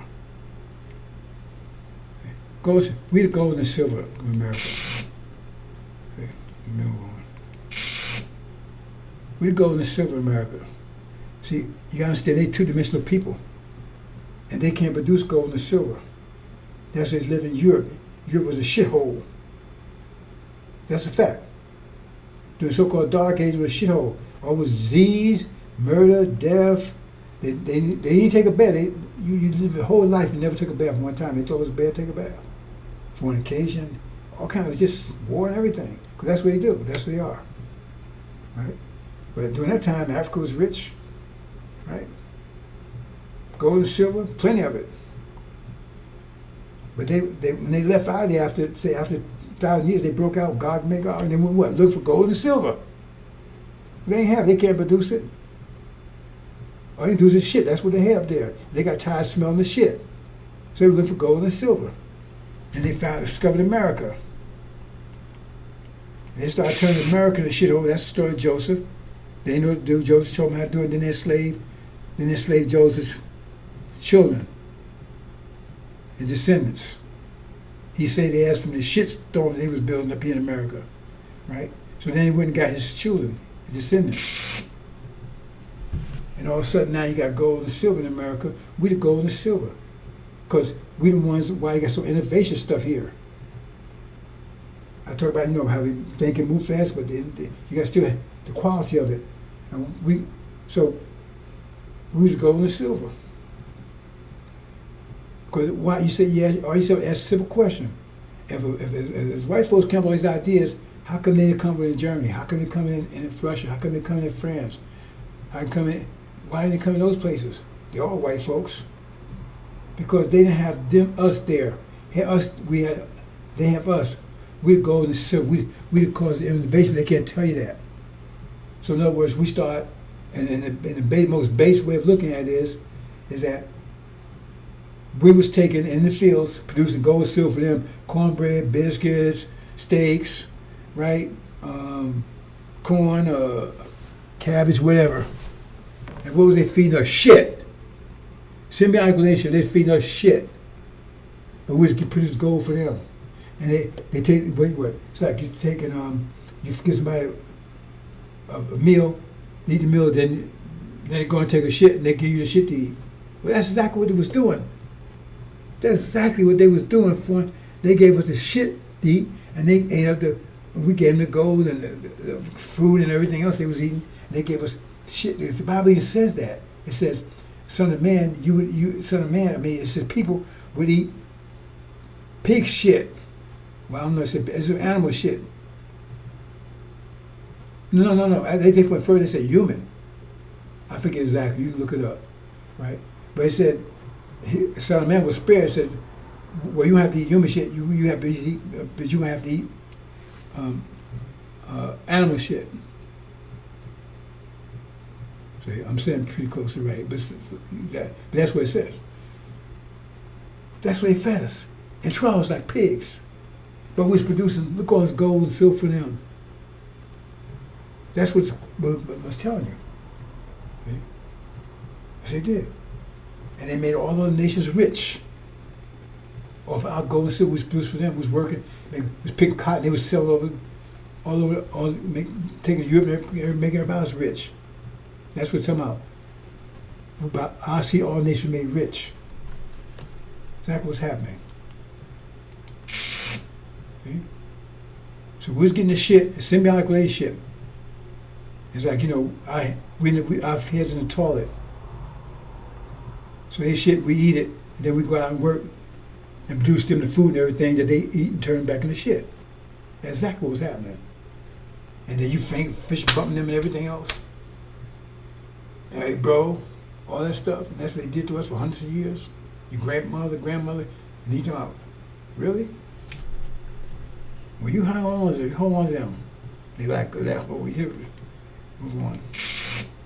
But then we leave, and we are going to leave. Falcon say he ain't going nowhere. He ain't going nowhere because he's not Abraham's seed. But we are. We leave, America go back to being a shithole. Okay? But see, right now, that's where we are. And we got us singing. Because we think we get, well, I got me a house, man. I got me a car. I got me.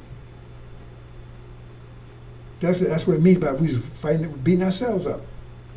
We're out here singing, and we the ones being this shit. Living in the ghetto, in prison, everything else. AIDS is still an epidemic in the black community. Did you know that? Check it out. But see, we leave, what happens? They turn back to being in the cave who they are. Because all they can produce is shit. They can't produce gold and silver.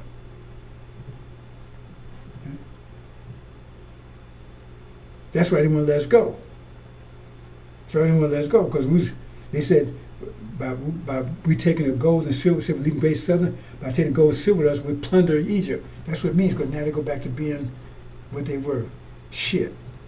But it's not going to be easy, because I talk about the goat coming in. I'll talk about that maybe tomorrow again. Then we back Africa. Arabia's home, our home, but I'm just saying Africa here, because most of you understand Africa, right? Now we got all the gold and silver. They got the shit, and we got to go. That's reward. We go back home, and now we got to go on the shore.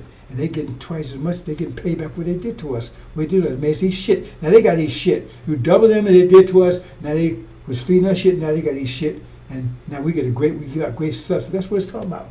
We have a great substance, and they get back what they gave to us. Shit. You understand scripture now, brothers and sisters?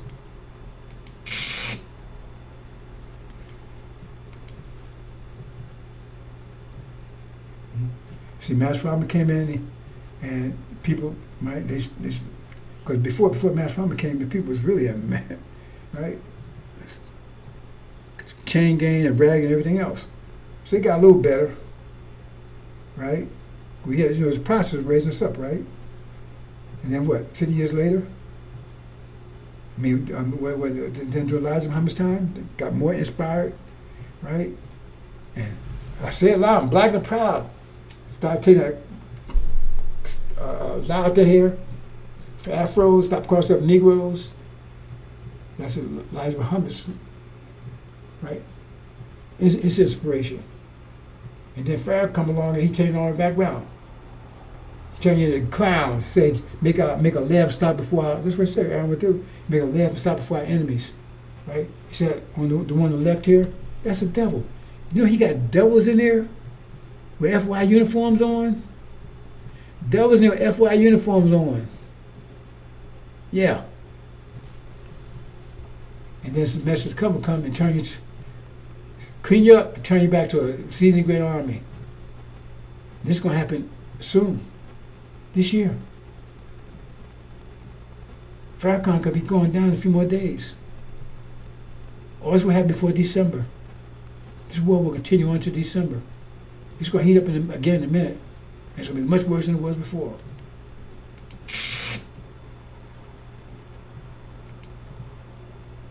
Okay, I'm going to let these play and I'm going to close out, brothers and sisters.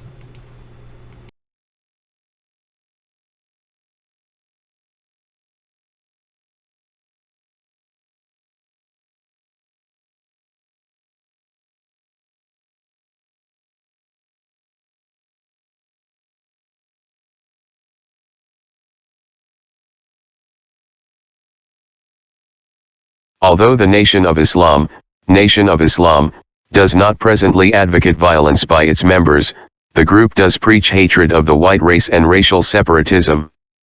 The membership of the Nation of Islam is organized and poses a real racial threat. The Nation of Islam is responsible for the largest black nationalist newspaper, which has been used by other black extremists. The Nation of Islam appears to be the personal fiefdom of Elijah Muhammad. When he dies, a power struggle can be expected and the Nation of Islam could change direction. We should be prepared for this eventuality. We should plan how to change the philosophy of the Nation of Islam to one of strictly religious and self-improvement orientation, deleting the race hatred and separate nationhood aspects.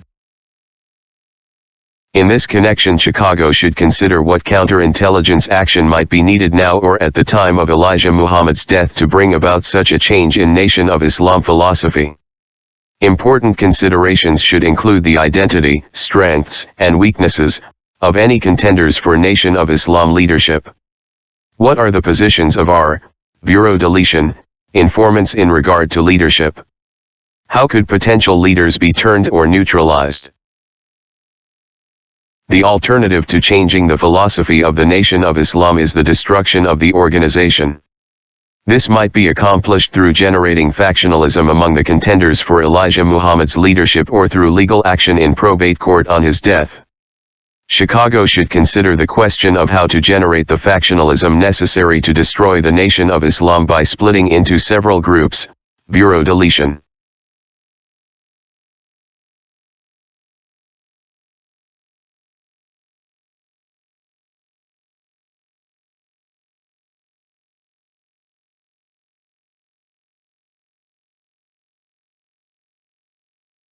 Do you think that the FBI just folded and walked away? Read this document carefully. Did not the FBI accomplish each of their goals? Did not Farrakhan deliver everything the FBI wanted? We should plan to change the philosophy of the Nation of Islam to one of strictly religious and self-improvement orientation. Sunniism, Scientology.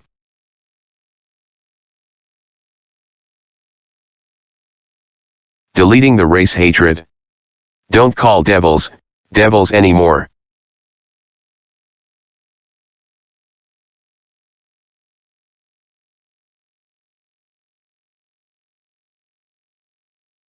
Deleting the separate nationhood aspects. We ain't going nowhere. No existing economic program.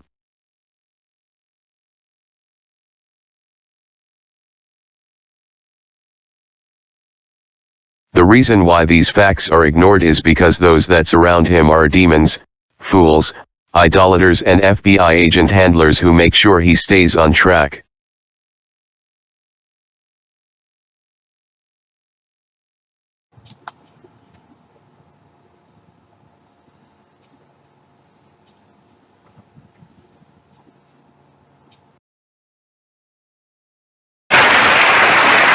I gotta do this. Do you mind? Yes, I'm gonna do something. I don't want to put my brother on the spot. See, this is this. This is something else. Love and faith transcends color. And the reason why we embrace Father Flagler as a brother is because we find him on the battlefield of justice, being a true disciple of Jesus. And the last thing I'll say is, you'll never call us racist. Yes, sir. Yes, sir. Because this day that we honor, yes, sir, Master Fard Muhammad, if you see an image of him, put his image up. Yes, sir. That's the man whose father was a black man and his mother a Caucasian. And how many of us have a parent that's a Caucasian or grandparent? It's not about color. It's about our submission to the will of God. And in that we find common ground and unity. So I'm only one shade lighter than you, and Mustafa may be 4 more shades lighter. We a family. Yes, sir. Let's stay a family and be a family and love each other as God would have us to love each other. We love you, Father. Happy Savior's Day. Thank you. I had to do that. We love you. One more time, brother.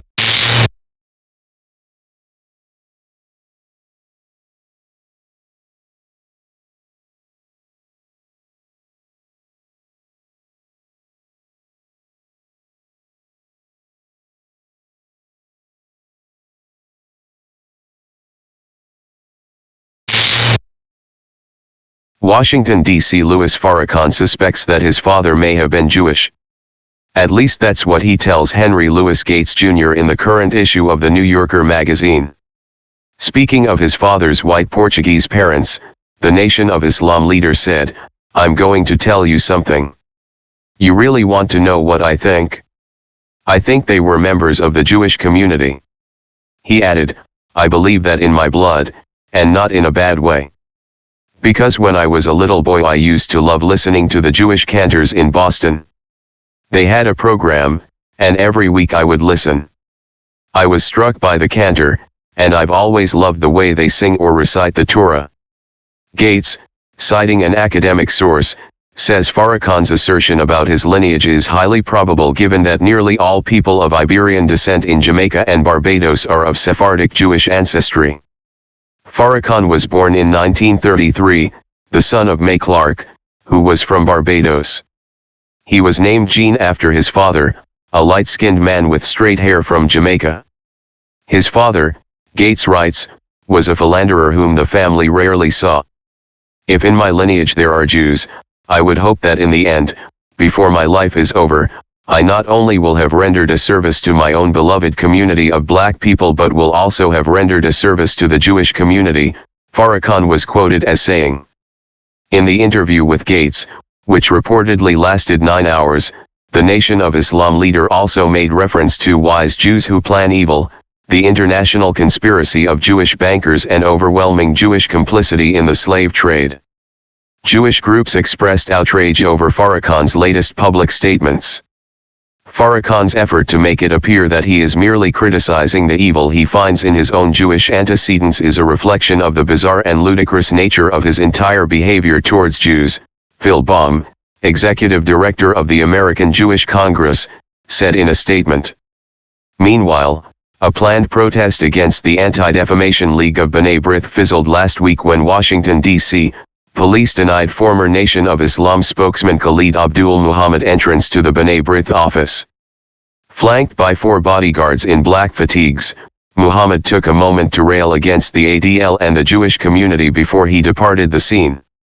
"This is a criminal organization and a criminal enterprise that has lied and spied on black leaders and black organizations," said Muhammad, who was dismissed as Farrakhan's spokesman in 1994 in the wake of a national controversy surrounding a vehemently anti-Semitic speech he delivered at Keene College in New Jersey. Muhammad called the ADL and its parent organization, B'nai B'rith, one of the main arteries of improper propaganda and nefarious activity that has greatly influenced the larger American Jewish community. In brief remarks to reporters, Muhammad said the black man and black woman are the chosen people of God and we want to put an end to this lie of the so-called Jews, these people who crawled out of the caves and hills of Europe just a few years ago claiming our birthright. Standing astride Muhammad was Malik Zulu Shabazz, the leader of the Washington, D.C.-based Unity Nation who gained notoriety for leading anti-Semitic chants at Howard University student rallies in 1994. Shabazz said the ADL is an oppressive organization that comes from a people that are by nature evil and wicked.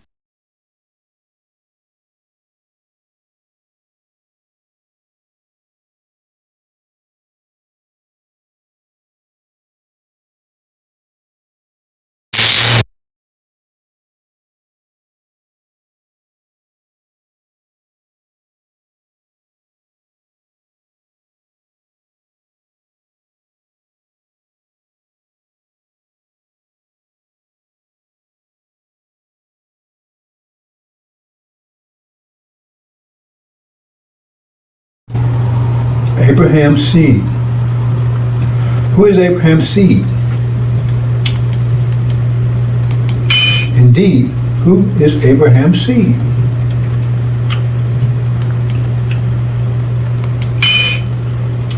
In thy seed shall all the nations of the earth be blessed, because thou hast obeyed my voice. In thy seed shall all the nations of the earth be blessed, because thou hast obeyed my voice. Okay, then that tells us who Abraham's seed is, because whoever they are, all the nations are being blessed by Abraham's seed. So let's investigate. Well, America and Britain, known as Gog and Magog, they got rich off enslaving original people, original black people, for hundreds of years. That's how they got rich. That's how they got blessed. God bless America. That's how they got rich off enslavement of original black people.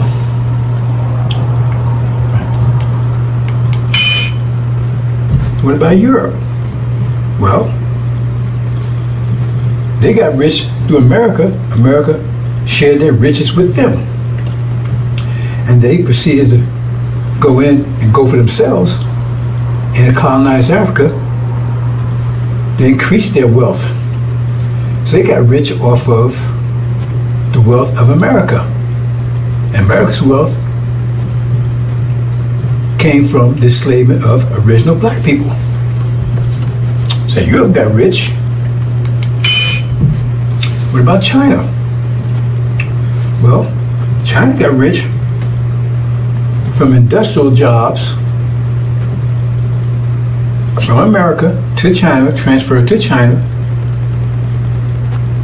that they didn't want the enslaved black people to have. Because black people are still enslaved in America and don't realize it, but they didn't want them to have the jobs, the industrial jobs, so they transferred them to China. While instituted private prisons and three-strike laws imprison black people who now don't have the jobs that they sent to China. So now China became wealthy and rich off the jobs that came from America.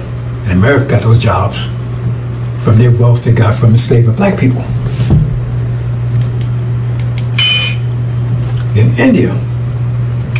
India's getting rich because they're sending millions of Indians here from India, millions of them, and they're getting rich taking IT jobs. Again, they didn't want the enslaved black people to have. They had a program back in the 70s, whereas they did demographics to find out who's best qualified for the new computer industry that was coming online. And they found out, they discovered that black people, the enslaved black people, were best qualified for those jobs. I know because I went to the program. They did this thing called SIC codes, Standard Industrial Codes. All industry have those. If you work, then you have an industry. You may not know where it is, but there's a SIC code that applies to you, Standard Industrial Code. And they found that blacks, they did a research, a demographics, and found blacks were best qualified for the industry. So they started, this was during Carter's presidency, so they started a program where they started training black people for those jobs. I know because I went to the program myself. The Urban League would administer the program, IBM would provide the equipment and the instructors. Right? It was a 3-month program, and the outside industry, this is all over America, agreed to take the top 10% of that class.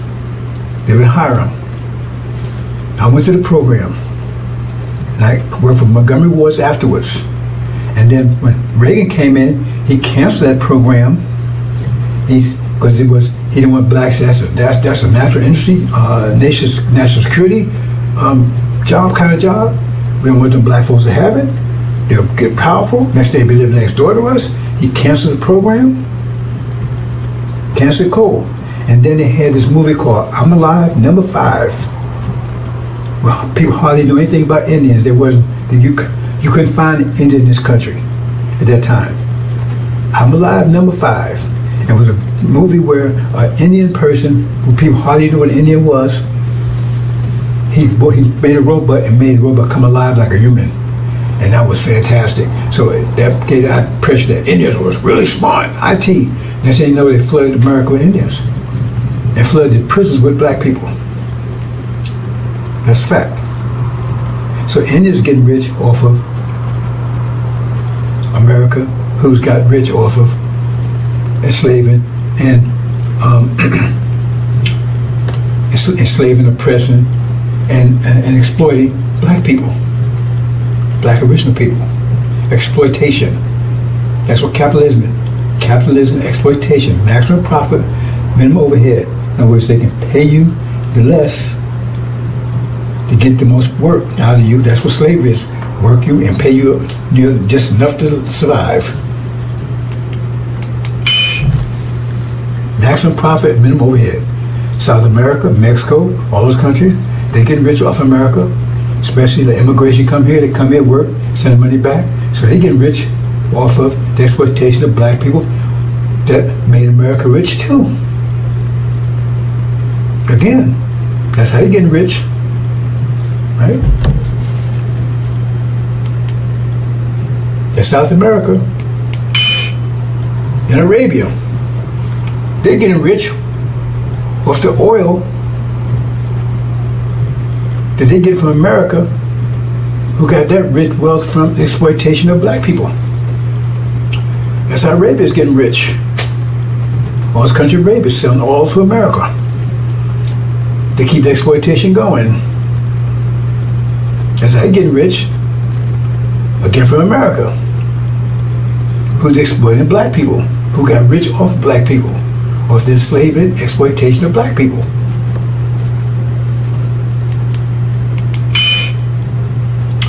And see, but how's black people done? They're not getting rich. They're the one nation that's not getting rich off this process. They're not getting rich. Because we got exploitation, oppression, affliction, right? It's a symbiotic relationship. Right? They give us the shit, we trying to go for them. We out in the fields working, exploiting ourselves, destroying ourselves, right? In the fields, being raped, beat, tortured, afflicted, to produce apple pie, cornbread, biscuits, wine, orange juice for them. And while it's feeding us chitlins, that's what chitlins are. That's what it actually called them back then. They took the S off, put a C there. Right? And then he give us, we have nice apartments. You know, they fed us just like they fed hogs in a trial. That's a fact. All these movies they show we have fireplace. No, it was nothing like that. Not even close. So everybody got rich, except us. And we was once the foundation of other wealth. Our enslavement, our oppression of us. That's how America got rich. America's making everybody else rich off of enslavement of us. So who is the true seed of Abraham? Who's the true seed of Abraham?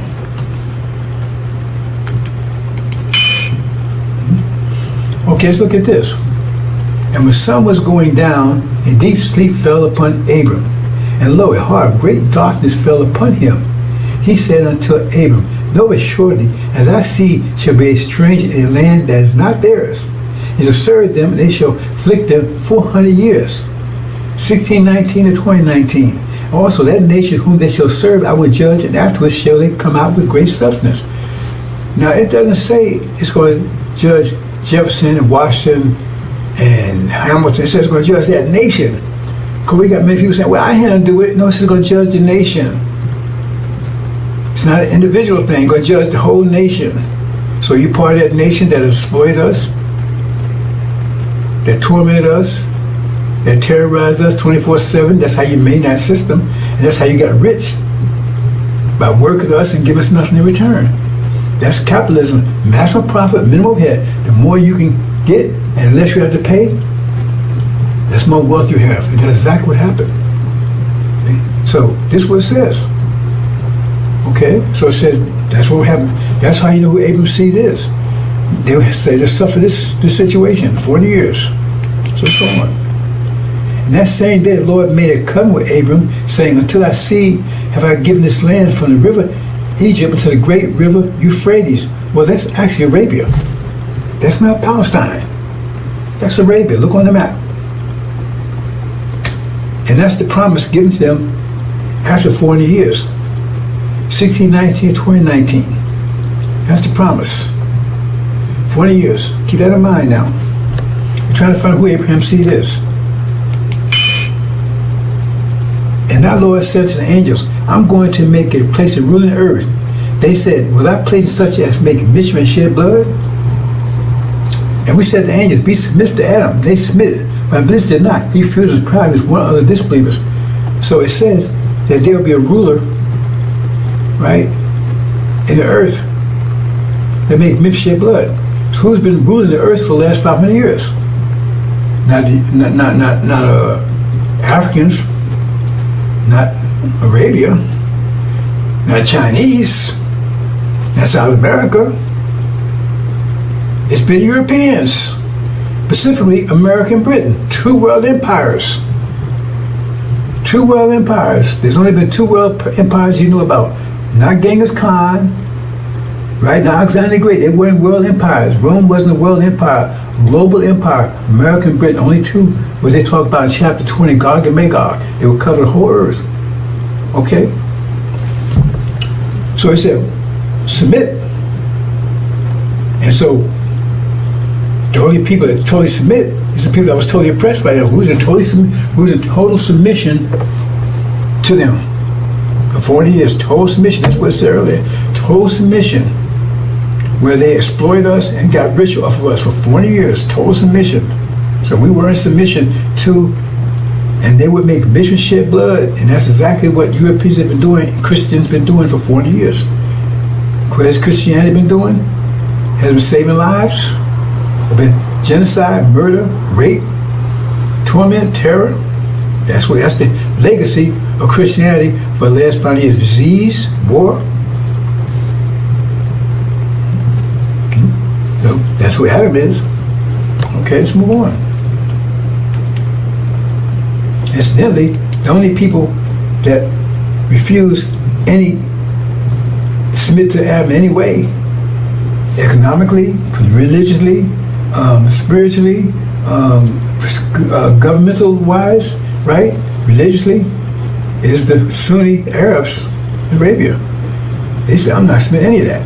I'm gonna keep on doing what I was doing before. What does that mean? Okay, this is what Jesus says in the book of Revelations.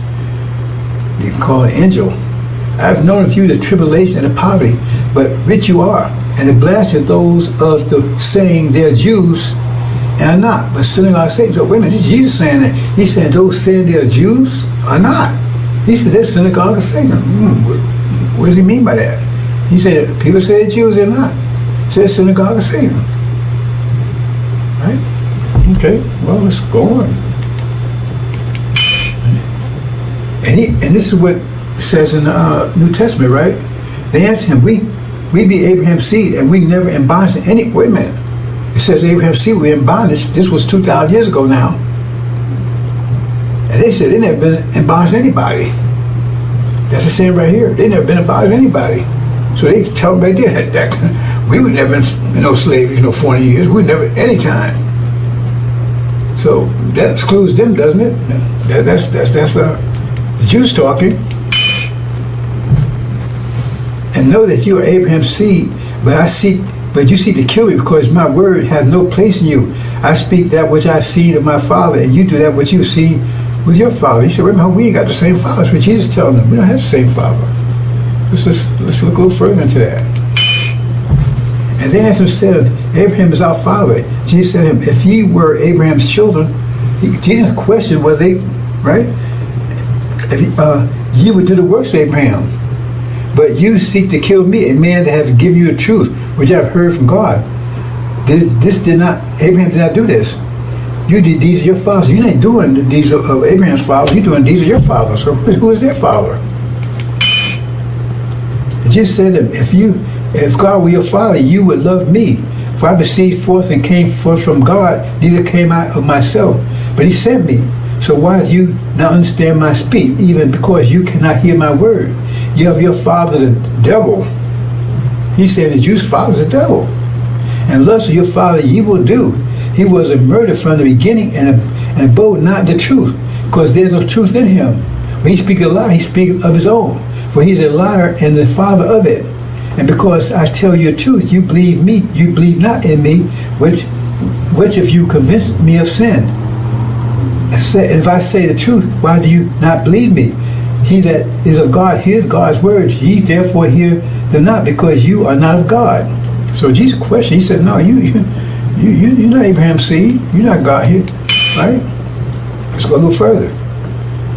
And Jesus said that if God were your father, you would love me. For I proceeded forth and came forth from God, neither of myself, but sent me. Why do you not understand my speech? Even because you cannot hear my word. Ye of your father the devil. Love your father, you will do. He was a murderer from the beginning and abode not truth, because he has no truth in him. When he speaketh a lie, he speaketh of his own, for he is a liar and the father of it. Again, right? Okay, and back here again. Now, what's the question? In thy seed shall all the nations of the earth be blessed, because thou hast obeyed my voice. Okay, what was the voice? Oh, Smith. Just go ahead and do it what he wants you to do. So go ahead and make him rich. But the only nation that hasn't been blessed is the original nation. So that tells you who Abraham's seed is. Because what nation has just been blessed by the Jews? What nation has been blessed by them? The only nation been blessed by them is them. They have not blessed anybody but themselves. They have not enriched anybody but themselves. They have enriched anyone but themselves. They have not enriched any nation on this planet. And they exploit also, even they exploit us as well as the Americans here. Because I mean, you look at Hollywood, how they exploit black people, how they exploit the so-called rappers and everything when they take their control of music and everything. So the only person they ever made rich themselves. So how could they be the seed of Abraham? How can this apply to them? And that seed shall all nations, whose seed shall all nations been blessed, made rich, our seed, the nation, seed of the original people. Seed of the original people. It's clear enough for you, brothers and sisters? Well, do you abide in the truth? Or do you want to hold on to falsehood and lies?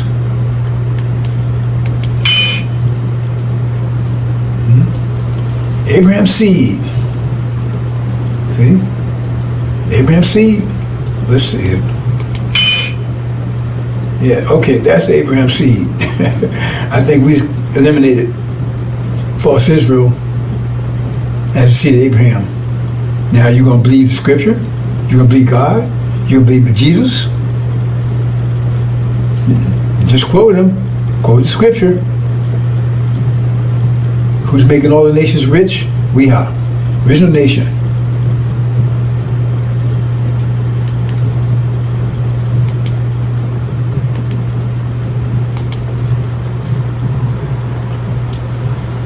Abraham's seed. There you go. Assalamu alaikum.